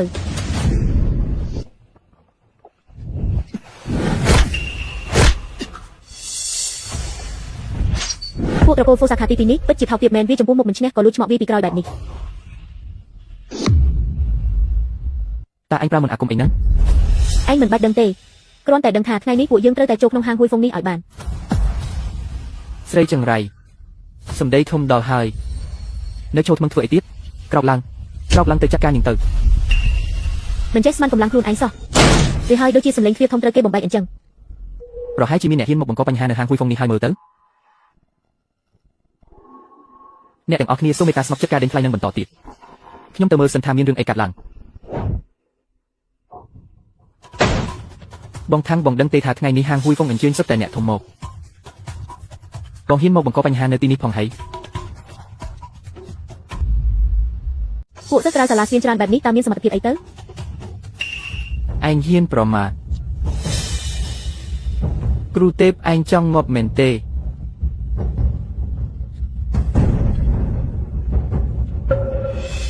បងស្រីកុំថាឡើយសិស្សក្រៅសាលាស្វៀនសូម្បីតែសិស្សកម្រិតទាបបំផុតក៏ជាអ្នកដែលយើងមិនអាចប៉ះពាល់បានដែរនៅក្នុងក្រុមជាងឆឹងនេះបើឯងលុតជង្គង់សុំទោសឥឡូវនេះប្រហែលជាអ្នកប្រុសទី2អាចនឹងទុកសាកសពឲ្យឯងនៅពេញលេញខ្លះតែបិទកំបៃកំពុកសោះហ៊ានមកអួតនៅទីនេះទៀត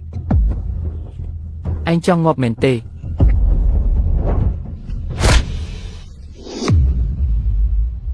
ដៃខ្ញុំជឿណាស់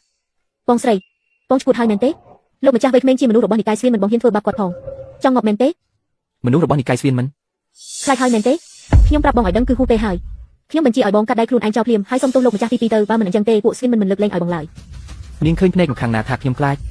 ស្វៀនមិនខ្លាំងប៉ុណ្ណាខ្ញុំមិនដឹងទេតែនាងមកឌឺដងដាក់ខ្ញុំច្រើនដងហើយពីរលើកមុនខ្ញុំឲ្យនាងរួចខ្លួនលើកនេះហ៊ានមកប៉ះពាល់ខ្ញុំដល់ថ្នាក់នេះកុំបន្ទោសថាខ្ញុំមិនមេត្តាឲ្យសោះយីឈិនបើឯងហ៊ានធ្វើបាបបានទីទៀតខ្ញុំមិនលើកលែងឲ្យគ្រួសារឯងទាំងអស់ឡើយមិនស្រួលទេមានគេមកបង្កបញ្ហានៅទីនេះហើយមិនអាចទទួលយកបានទេហ៊ានមកបង្កបញ្ហានៅហ៊ុយហ្វុងលើរបស់ខ្ញុំផងប្រហែលជាចង់ងាប់ហើយមើលទៅស្រីម្នាក់នោះនាងដូចជាចេះមិនអាគមទោះអាគមខ្លាំងប៉ុណ្ណាក៏ដោយនៅចំពោះមុខនិកាយស្វៀនមិនរបស់យើងវាគ្រាន់តែជាល្បិចក្មេងលេងប៉ុណ្ណោះស្វៀនពីងឯងចុះទៅមើលសិនទៅបាទលោកគ្រូខ្ញុំចង់ដឹងណាស់តើអ្នកណាថ្លើមធំម្លេះហ៊ានមករករឿងនៅហ៊ុយហ្វឹងលើឬមួយក៏វាមិនដឹងថាហ៊ុយហ្វឹងលើនេះមាននិកាយស្វៀនមិនជាអ្នកកាប់ពីទេ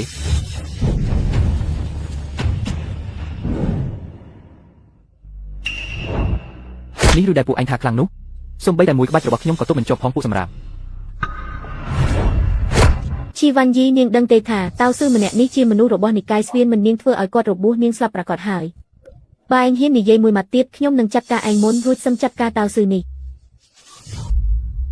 សំដីខមមិនមិញនេះឯងលួចឆ្មក់វាប្រហាខ្ញុំពីក្រោយពេលខ្ញុំមិនបានព្រមខ្លួនទើបឯងមានឱកាសបែបនេះស្មានតែចេះមិនអាគមបន្តិចបន្តួចឯងចង់មកខ្លាំងលើមេឃលើដីមែនទេ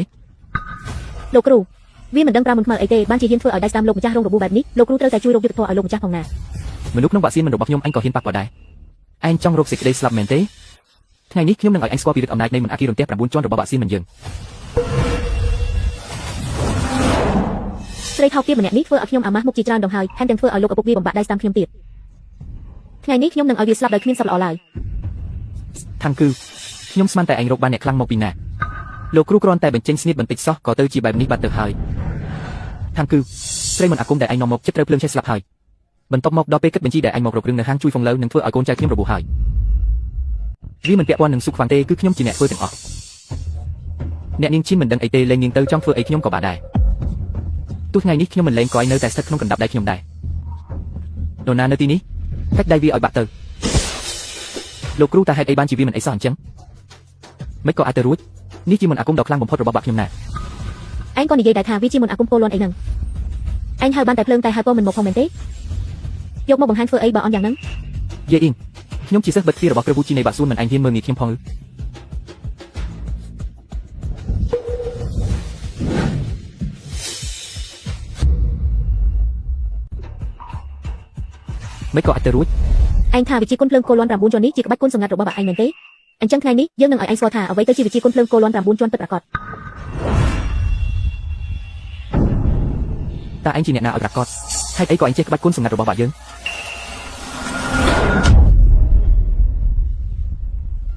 ងកុំចូលមកចិត្តយើង យើងជាអ្នកណាឯងមិនទាន់មានសិទ្ធិដឹងទេតែបើចង់รู้ត្រូវឆ្លើយតាមត្រង់តើការដេញថ្លៃនេះនរណាជាអ្នករៀបចំ ការដេញថ្លៃនេះគឺបាក់យើងជាអ្នករៀបចំឯងហ៊ានធ្វើបាបយើងផងបាក់យើងមិនលើកលែងឲ្យឯងជាដាច់ខាត និកាយស្វៀនមិនអាចរកលុយតាមវិធីថោកទាបបែបនេះបានទេនិយាយការពិតមក គ្រូរបស់ខ្ញុំគឺជាគ្រូសេលអោក្រហមដ៏ល្បីល្បាញនៃនិកាយស្វៀនគាត់គឺជាអ្នកតំណាងឲ្យនិកាយស្វៀនទាំងមូល អញ្ចឹងមានន័យថាការដេញថ្លៃនេះរៀបចំដោយអាគ្រូសេលអោក្រហមនឹងមែនទេ អញដឹងទេថាគ្រូសេលអោក្រហមមានអំណាចខ្លាំងកម្រិតណាបើអញនៅតែមិនព្រមលែងដៃគ្រូរបស់ខ្ញុំមិនលើកលែងឲ្យអញជាដាច់ខាត ខ្ញុំចង់ដឹងណាស់ថាគ្រូសេលដែលឯងលើកសរសើរនឹងមិនលើកលែងឲ្យខ្ញុំតាមរបៀបណាឯងមានចំណេះវិជ្ជាតែមិនជួយរក្សាយុត្តិធម៌តែជាមកធ្វើជាក្នុងបង្អែកឲ្យពួកអ្នកមានទៅវិញដៃទាំងគូនេះមិនសមនឹងប្រាំមិនអាក់មកទៅទៀតទេ មីស្រីចង្រៃគ្រូរបស់ខ្ញុំនិងនិកាយស្វៀនមិនលើកលែងឲ្យឯងឡើយ ឈួតហើយឈិនវ៉ាន់អ៊ីឈួតបាត់ហើយសំបីតែមនុស្សរបស់និកាយស្វៀនក៏នាងមិនខ្លាចដែរបើខ្ញុំរត់ចោលនាងឥឡូវនេះប៉ាម៉ាក់ច្បាស់ជាគិតថាខ្ញុំជាមនុស្សរមើលគុណមិនខានឈិនវ៉ាន់អ៊ីឈួតហើយពួកយើងប្រញាប់រត់ទៅ ម៉ាក់ប្រញាប់ឡើងលោកគ្រូទេបុកចុះពីលើភ្នំហើយស្រីឈួតម្នាក់ក្នុងក្រុមប្រណាំងឡាននោះមិនត្រឹមតែវាលោកគ្រូសិនទេថែមទាំងកំទេចដៃទាំងពីររបស់គាត់ទៀត ថាម៉េច ប្រាប់ប៉ុន្មានដងហើយថាឲ្យចេះស្ងប់ស្ងាត់ខ្លះទៅរឿងបន្តិចបន្តួចសោះក៏ឆោឡោដែរបែបនឹងឲ្យខ្ញុំនាំទៅជួបមេបាយ៉ាងម៉េចទៅចង់ឲ្យខ្ញុំខ្មាស់គេមែនទេ មិនមែនទេលោកគ្រូគឺឈិនខ្វាំងនិយាយថាសមត្ថភាពរបស់ស្រីម្នាក់នោះលើកពីលោកគ្រូសិនទៅទៀតថែមទាំងវាលោកគ្រូសិនឲ្យបាក់ដៃទៀតផង អាម្នាក់នឹងអំណាចសូម្បីតែស្រីម្នាក់ក៏វាមិនឈ្នះដែរចាំមើលនាងជាអ្នកណាឲ្យប្រកបទៅ ឈិនខ្វាំងនៅនិយាយទៀតថាស្រីម្នាក់នោះចេះមិនអាគមសម្ងាត់របស់បាក់យើងទៀតផង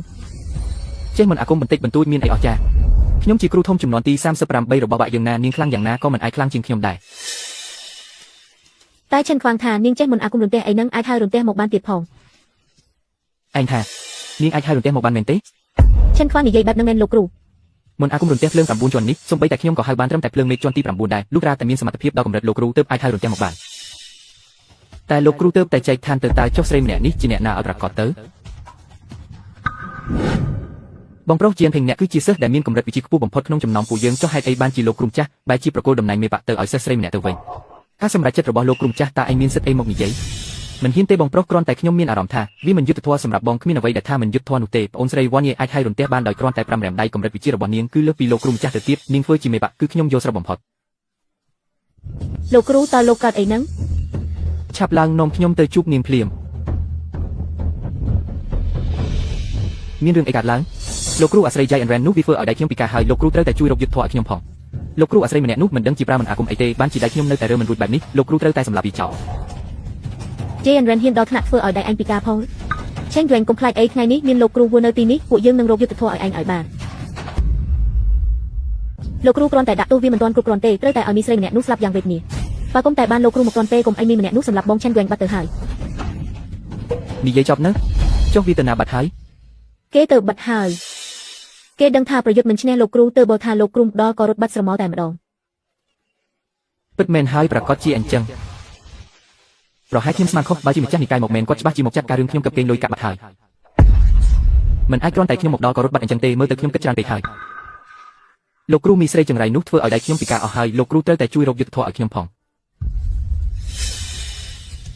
អាសម្រាមសូម្បីតែស្រីម្នាក់ក៏ចាត់ការមិនបានដែរចាំបាច់ឲ្យយើងចេញមុខជំនួសទៀតចុះមីស្រីម្នាក់នោះឈ្មោះអីនាងឈ្មោះខេនវ៉ានីឈប់និយាយទាំងអស់គ្នាទៅសិស្សច្បងយានភេងមានបាទលោកស្រីខ្ញុំដឹងហើយខ្ញុំនឹងរកឲ្យឃើញចង្រៃមែនមិនមកពេលណាមកទេមកពេលនឹងទៅវិញចាំខ្ញុំនិយាយទូរស័ព្ទចប់មិនដឹងជារត់ទៅដល់ណាទេកញ្ញាខេនមិនក៏រត់ចេញមកអីចឹងពួកគេប្រហែលជាមិនដេញតាមទេមិនបាច់ប្រញាប់ពេកក៏បានដែរអ្នកណាថាខ្ញុំរត់លឿនព្រោះខ្លាចគេដេញតាមមើលសារនេះទៅលោកស្រីធំត្រកូលហ្វឺមានរឿងហើយថាម៉េចបើទៅមិនដល់ផ្ទះត្រកូលវាក្នុង10នាទីទេយប់នេះច្បាស់ជាត្រូវធ្វើបុណ្យសពលោកស្រីធំហើយមិនក៏អីចឹងមានរឿងអីកើតឡើងអ្នកប្រុសមិញនេះពួកផ្ទះទី2មកបង្ខំឲ្យលោកស្រីប្រកូលត្រាគ្រូសាឲ្យតែលោកស្រីមិនព្រមពួកគេក៏ដណ្ដើមហើយថែមទាំងរុញលោកស្រីធ្លាក់ពីលើជណ្ដើរទៀតស្អីគេលោកយាយយ៉ាងម៉េចហើយកញ្ញាខេនជួយលោកស្រីធំផងលោកស្រីធំធ្លាប់មានគុណលើខ្ញុំនឹងជួយគាត់ពួកអ្នកចេញទៅក្រៅសិនទៅកញ្ញាខេនតើលោកយាយចាស់ឥឡូវយ៉ាងម៉េចហើយពេលនេះមិនអីទេតែខាងនិកាយជួនគឺប្រកាន់ភ្ជាប់នៅកម្មផលខ្ញុំបានបន្តអាយុជីវិតឲ្យគាត់10ឆ្នាំដូច្នេះត្រូវតែមានអ្នកប្រើអាយុជីវិត10ឆ្នាំមកសង្វិញទៅគាត់អាចដឹងខ្លួនថាម៉េចកញ្ញាខេនខ្ញុំសុខចិត្តប្រើអាយុជីវិត10ឆ្នាំរបស់ខ្ញុំដើម្បីបន្តអាយុជីវិតឲ្យលោកយាយ10ឆ្នាំតាមពិតខ្ញុំជាមនុស្សដែលត្រូវអស់អាយុទៅហើយបើគុំតែបានលោកយាយជួយជ្រោមជ្រែងខ្ញុំក៏មិនអាចរស់មកដល់ពេលនេះដែរអ្នកទាំងពីរមិនអាចសងជំនួសបានទេគ្រោះថ្នាក់ដល់ជីវិតរបស់លោកស្រីទៀតគឺត្រូវស្លាប់រំដៃសាច់ឈាមបង្កើតឥឡូវគ្រោះនេះមកដល់មុនកំណត់ក៏ពាក់ព័ន្ធនឹងវត្តមានរបស់ខ្ញុំដែរក្នុងពិធីជប់លៀងនិកាយជួនថ្ងៃស្អែកខ្ញុំនឹងឲ្យអ្នកដែលជំពាក់កម្មផលមកសង្វិញថាម៉េចកញ្ញាខេនមានន័យថាថ្ងៃស្អែកត្រូវប្រើអាយុជីវិតរបស់លោកស្រីទី2ដើម្បីបន្តអាយុជីវិតឲ្យលោកយាយចាស់តែពិធីជប់លៀងនោះមិនទាន់មានលិខិតអញ្ជើញនៅឡើយទេពួកយើងប្រហែលជាសូម្បីតែខ្លងទ្វារនិកាយជួនក៏ចូលមិនចប់ផងថ្ងៃស្អែកខ្ញុំនឹងនាំហ្វីយ៉ាងឆាន់ទៅទីនោះដោយខ្លួនឯងព្រះឲ្យតើអ្វីដែលឯងនិយាយជាការពិតមែនទេលោកម្ចាស់និកាយចង់ជួបកូនប្រុសខ្ញុំឆេងយោបើអញ្ចឹងមែនលោកម្ចាស់និកាយច្បាស់ជាឲ្យតម្លៃគ្រួសារខ្លាំងណាស់លើកនេះពិតជាបានឡើងបុណ្យស័ក្តិធំហើយ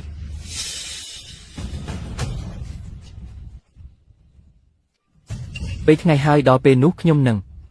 ធ្វើឲ្យអាស្រីចង្រៃដែលកាត់ម្រាមដៃខ្ញុំនឹងភូយានឈឹងស្លាប់គ្មានដីកប់បើគុំតែខ្ញុំជួយនិយាយល្អប្រាប់មេតើមេដឹងថាពួកឯងជាអ្នកណាទៅលោកគ្រូកុំបារម្ភអីពួកយើងមិនភ្លេចទេនៅគុណបំណាច់ដែលលោកគ្រូបានជួយ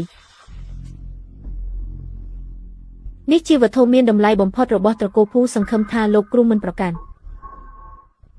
តែថាមេដឹងរឿងនឹងបានយ៉ាងម៉េចថាមានមនុស្សឈ្មោះភូឈឹងខ្វាងនោះ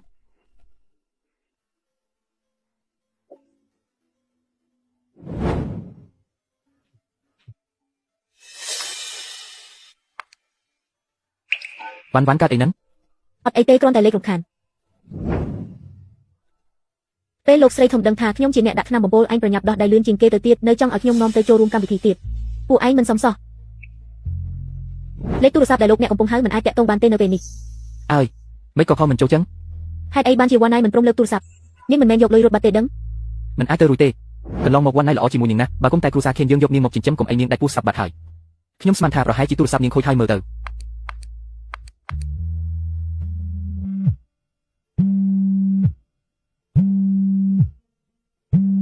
អាឡូវ៉ាន់ណៃឯងនៅផ្ទះត្រកូលហ្វឺសុខសប្បាយទេមានអ្នកណាមកធ្វើបាបអញអត់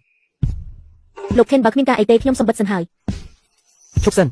ងអូនស្រីអញថាចង់នាំពួកយើងទៅចូលរួមកម្មវិធីជប់លៀងនឹងណាតែខលទៅនាងមិនចូលសោះខ្ញុំស្មានថាទូរស័ព្ទនាងខូចបាត់ហើយអញជួយផ្ញើអាសយដ្ឋានកម្មវិធីនឹងមកឲ្យខ្ញុំបន្តិចបានទេ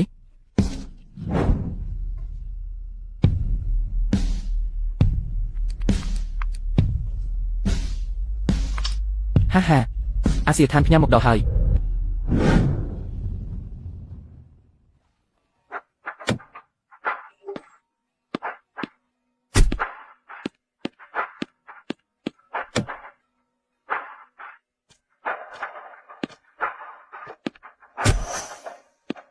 ហេតុអីមិនឲ្យពួកយើងចូល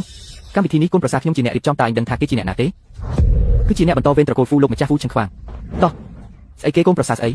កញ្ញាឈិនមិនដែលប្រាប់ថាមានមនុស្សម្នាក់នឹងទេឆាប់ចេញទៅកុំឲ្យខ្ញុំប្រើហិង្សាត តើឈានឯងមិនអីទេហីឬក៏ពួកយើងត្រឡប់ទៅវិញសិនទៅ ទៅវិញស្អីដើម្បីកម្មវិធីនេះអញខំលក់អស់ពីខ្លួនដើម្បីបាន8000លាននឹងណាអូ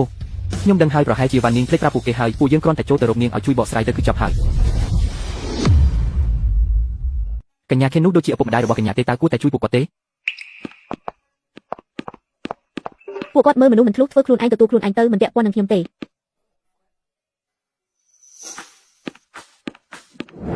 កញ្ញាខេននិងអ្នកប្រុសហ្វូពិតជាស័ក្តិសមគ្នាដោយគូព្រេងអញ្ចឹងវ៉ាន់យើងពួកសន្តិសុខមិនព្រមឲ្យពួកយើងចូលទេប្រាប់អ្នកប្រុសហ្វីទៅថាពួកយើងជាប៉ាម៉ាអញណា ចម្រៃមែនមិនក៏ពួកគាត់ចូលមកបានទៅវិញ វ៉ាន់យើងហេតុអីបានជាប៉ាម៉ាអូនមកតាមរកដល់ទីនេះ ចង់វិញតាមពិតទៅខ្ញុំមិនដែលប្រាប់បងទេថាខ្ញុំគ្រាន់តែជាកូនចិញ្ចឹមរបស់ត្រកូលថេនប៉ុណ្ណោះ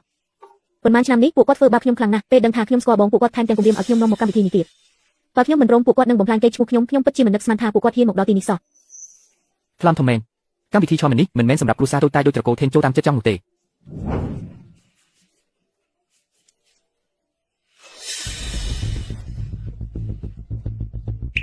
កុំបារម្ភអីពេលដែលអូននៅក្បែរបងអូនគឺជាមនុស្សស្រីរបស់បងហើយទុកចិត្តចុះ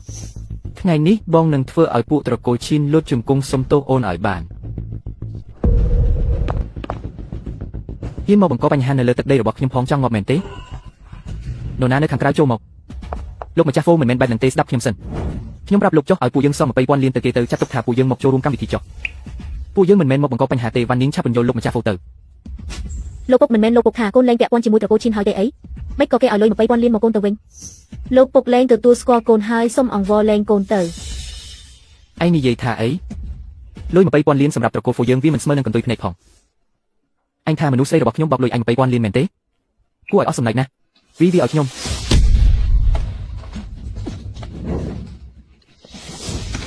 វ៉ាន់នីងគាត់ជាពុករបស់ឯណាគាត់ស្រឡាញ់ថ្នាក់ខ្ញុំអញដោយក្របភ្នែកតាំងពីតូចមកម្លេះ មិនក៏អញធ្វើដាក់ពួកយើងបែបហ្នឹង ពួកអញធ្វើបាបខ្ញុំតាំងពីតូចខ្ញុំប្រាប់ហើយថាខ្ញុំគ្មានពាក់ព័ន្ធជាមួយត្រកូលឈីនទៀតទេនៅតែតាមរំខានទៀតឥឡូវខ្លាចជាបែបហ្នឹងគឺមកពីខ្លួនអញទេវាបំបាក់ដៃទាំងសងខាងរបស់វាទៅឈប់ភ្លាមឈីនវ៉ាន់អ៊ីកាលពីម្សិលមិញអញរត់រួចតែថ្ងៃនេះអញហ៊ានមកទៀតអីពួកឯងវាឲ្យងាប់ទាំងពីរនាក់ទៅ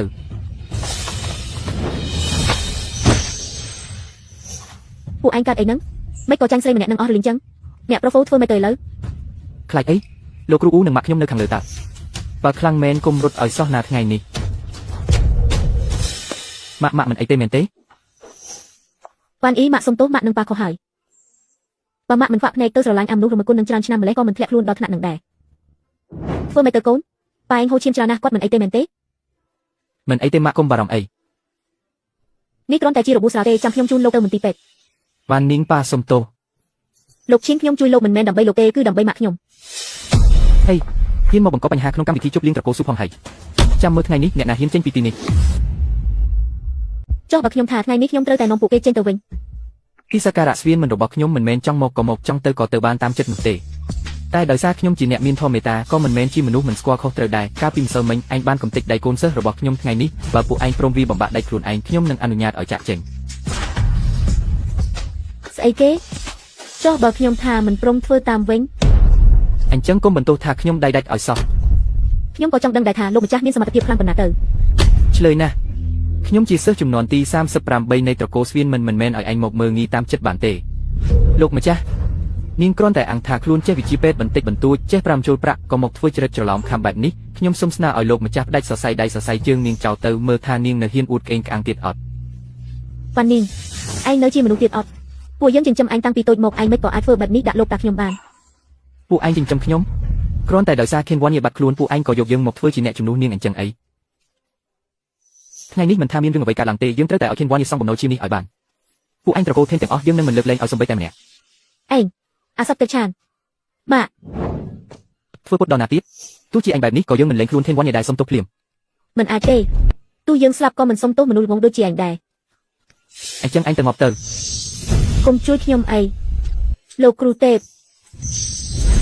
ហ៊ានមកប្រាក្បាច់គុណនៅចំពោះមុខយើងផងអីចង់ងាប់មែនទេ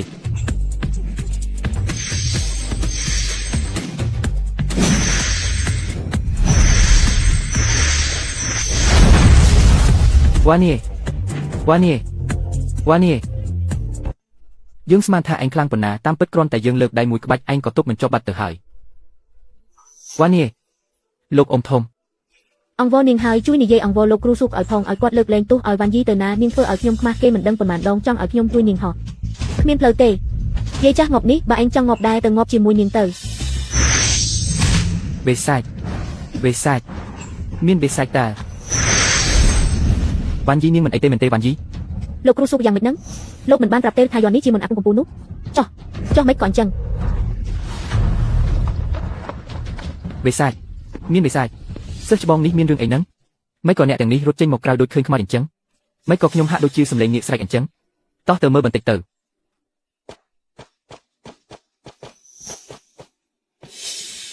ពិតមកទៅ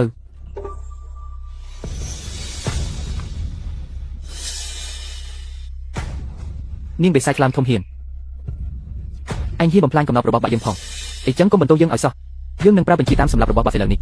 សម្រាប់វាទៅសិស្សច្បងទីបំផុតលោកមកដល់ហើយស្រីម្នាក់នេះមិនត្រឹមតែប្រមាថខ្ញុំទេថែមទាំងបំផ្លាញដំបងកំចាត់បេសាច់ទៀតផងសិស្សច្បងឆាប់ចេញដៃសម្រាប់នាងឲ្យខ្ញុំទៅមិញនេះឯងហៅនាងថាម៉េចនាងបេសាច់បងធំនាងចេះប្រើមន្តអាគមខ្មៅនាងថែមទាំងអាចហៅនាងចេញមកទៀតផងនាងបេសាច់នេះមិនដឹងជារៀនមន្តអាគមមកពីណាទេមិនត្រឹមតែធ្វើឲ្យគ្រូអូរបួសម្សិលមិញថែមទាំងធ្វើឲ្យមេកុកសិនពីងរងរបួសទៀតថ្ងៃនេះនាងហ៊ានមកបង្កចំនួនក្នុងពិធីជប់លៀងរបស់និកាយស្វៀនទៀតបងធំជាសិស្សច្បងរបស់និកាយស្វៀនត្រូវតែជួយរកយុទ្ធធម៌ឲ្យពួកយើងផងពួកឯងថាគឺនាងមែនទេដែលកាត់ដៃសិនពីង ពិតមែនហើយគឺស្រីថោកទាបម្នាក់នេះឯងឈិនវ៉ាន់មនុស្សរបស់និកាយស្វៀនមកដល់ហើយលើកនេះឯងងាប់មិនខានទេឯងឆាប់លុតជង្គង់សំពះសុំទោសទៅទោះជាសំពះក៏គ្មានប្រយោជន៍ដែរថ្ងៃនេះទូទេវតាក៏ជួយមិនបានដែរដៃទាំងគូរបស់ឯងនឹងត្រូវកាត់ចោលទៅថ្ងៃមុខឯងលែងបានប្រើមន្តអាគមមកធ្វើបាបគេទៀតហើយឈិនវ៉ាន់ឯងងាប់ជាមិនខានទេដឹងខ្លួនទេបងវាខ្ញុំធ្វើអីបងវាខុសមនុស្សហើយដឹងអត់នាងម្នាក់នោះទេជាស្រីថោកទាបដែលប្រើមន្តអាគមធ្វើបាបគេហ៊ានប្រមាថម្ចាស់និកាយរបស់ខ្ញុំផងខ្ញុំថាអ្នកដែលចង់ងាប់ពិតប្រាកដគឺនាងឯងទៅវិញទេ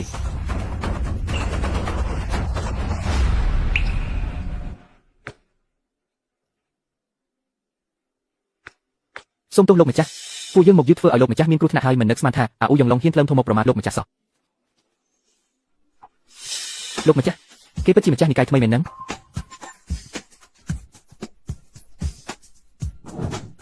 ខ្ញុំគួរតែដឹងតាំងពីដំបូងក្រៅពីម្ចាស់និកាយថ្មីគ្មានអ្នកណាអាចហៅរន្ទះនិងងារគ្នាបានឡើយខ្ញុំពិតជាភ្នែកខ្វាក់មែនហ៊ានមកអួតអាងនៅចំពោះមុខលោកម្ចាស់ទៅរួចស្អីគេមិនអាចទេមនុស្សដូចគេមិននឹងអាចខ្លាចជាម្ចាស់និកាយបានពួកឯងប្រកាសជាច្រឡំហើយមិនពិតទេវាមិនអាចទៅរួចឡើយពីថ្ងៃមុនខ្ញុំបានរាយការណ៍ប្រាប់ព្រះរាជាថាលោកម្ចាស់បានសម្រេចក្បាច់គុណកំពូលហើយព្រះរាជាក៏បានចេញបញ្ជាថាបើអ្នកណាហ៊ានប្រមាថលោកម្ចាស់ត្រូវប្រហារជីវិតភ្លាមហើយនិកាយយើងមានសិទ្ធិចាត់ការដោយខ្លួនឯងបានអូយ៉ងឡុងឃើញថាឯងជាមនុស្សក្នុងនិកាយវាមិនសមតតែសោះលុតជង្គង់ចុះហើយសម្លាប់ខ្លួនទៅសិស្សច្បងកុំអីលោកម្ចាស់ចុះអ្នកផ្សេងទៀតត្រូវចាត់ការយ៉ាងម៉េចដោះលែងអ្នកផ្សេងទៀតទាំងអស់ទៅចំណែកឯគ្រូសាតកោភូលោកម្ចាស់គឺមកពីខ្ញុំមានភ្នែកតែមើលមិនស្គាល់ភ្នំថៃសាខ្ញុំពិតជាគ្មានបំណងចង់ធ្វើជាស្ត្រីជាមួយលោកឡើយគឺមកពីស្រីចង្រៃម្នាក់នេះលបួងខ្ញុំទៅបង្កជារឿងបែបនេះលោកម្ចាស់ចាំមើលចុះខ្ញុំនឹងចម្រាបបញ្ជីជំនួសលោកឥឡូវនេះអាសៅជួយខ្ញុំផងនៅហ៊ានហៅទៀតទេខ្ញុំចិត្តស្លាប់ដោយសារនាងហើយថ្ងៃនេះខ្ញុំត្រូវតែវាសម្រាប់ស្រីចង្រៃដូចជានាងឲ្យខានតែបានទេមិនមែនទេក្នុងពោះខ្ញុំប្រហែលជាមានកូនរបស់អាសៅហើយត្រឹមតែកូនចិញ្ចឹមប្រពន្ធមិនច្បាស់លាស់ដូចនាងសំនឹងមានកូនត្រកូលពូរបស់ខ្ញុំដែរឯងទៅងាប់ឲ្យអស់ទៅអាសៅជួយខ្ញុំផងស្រីចង្រៃបើខ្ញុំនៅក្បែរនាងប៉ុន្មានថ្ងៃទៀតនាងច្បាស់ជាមានផ្ទៃពោះមែនទែនហើយនេះជារបស់អ្នកណាឲ្យប្រកាសឆាប់ប្រាប់ខ្ញុំឲ្យច្បាស់មកបងស្រីខ្ញុំដឹងខុសហើយបងស្រីជួយខ្ញុំផងណា Ten warning ទើបតែនឹកឃើញថាខ្លួនឯងជាកូនស្រីត្រកូល Ten ឥឡូវនេះមិនយឺតពេកទេអីលោកម្ចាស់ខ្ញុំជាអ៊ំស្រីរបស់យ៉ាន់ឆិនណាសូមលោកមេត្តាយកដល់មុខមាត់យ៉ាន់ឆិនផងលើកលែងទោសឲ្យខ្ញុំម្ដងទៅយ៉ាន់ឆិន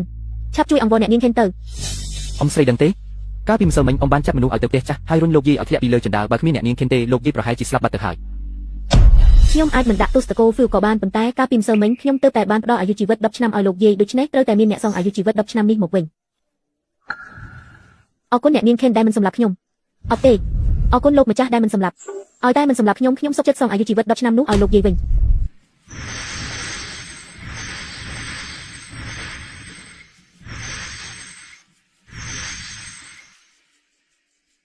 អាយុជីវិតរបស់នាងក៏នៅសល់តែ10ឆ្នាំល្មមដែរ103ថ្ងៃហើយឥឡូវនេះបំណុលកម្មពីរបស់នាងសងអស់ហើយនាងអាចត្រឡប់ទៅផ្ទះវិញរៀបចំកិច្ចការចុងក្រោយជាមួយក្រុមគ្រួសារទៅលោកម្ចាស់ លោកម្ចាស់កុំអីខ្ញុំមិនទាន់ចង់ស្លាប់លឿនបែបនេះទេខ្ញុំចង់ដូរអាយុជីវិត10ឆ្នាំឲ្យលោកយាយតែខ្ញុំមិនដឹងថាខ្លួនឯងត្រូវស្លាប់លឿនបែបនេះសោះលោកម្ចាស់ នាងបំពេញច្បាប់ទម្លាប់ថែមទាំងប្រមាថលោកម្ចាស់ទៀតលោកម្ចាស់មិនដាក់ទោសគ្រួសារនាងគឺចាត់ទុកថាមានមេត្តាណាស់ទៅហើយបើនៅតែរករឿងទៀតកុំបន្ទោសថាខ្ញុំគ្មានចិត្តមេត្តាឲ្យសោះ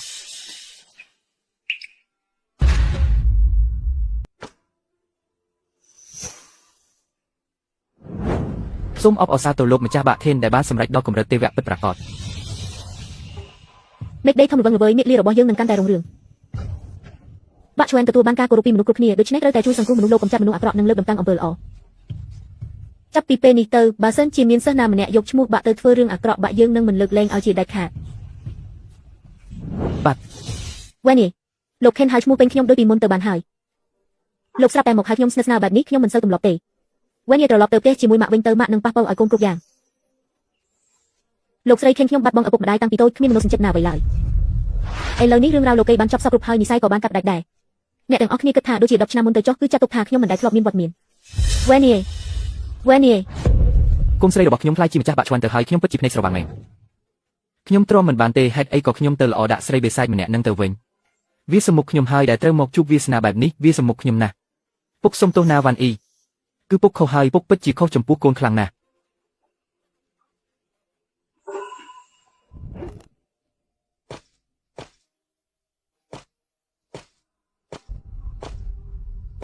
អ្នកនាងឈិន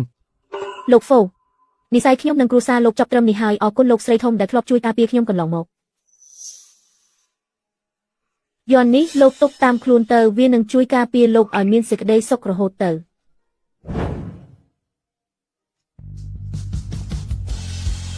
អ្នកនាងឈិនមានសម្រស់ដូចទេពអប្សរខ្ញុំដឹងខ្លួនថាគ្មានវាសនាបានក្បែរឡើយហ្វានយិនឈិនម្នាក់នេះសូមជូនពរអ្នកនាងទោះមានឧបសគ្គច្រើនយ៉ាងណាក៏សូមឲ្យអនាគតភ្លឺស្វាងផ្លូវនៅវែងឆ្ងាយទៀត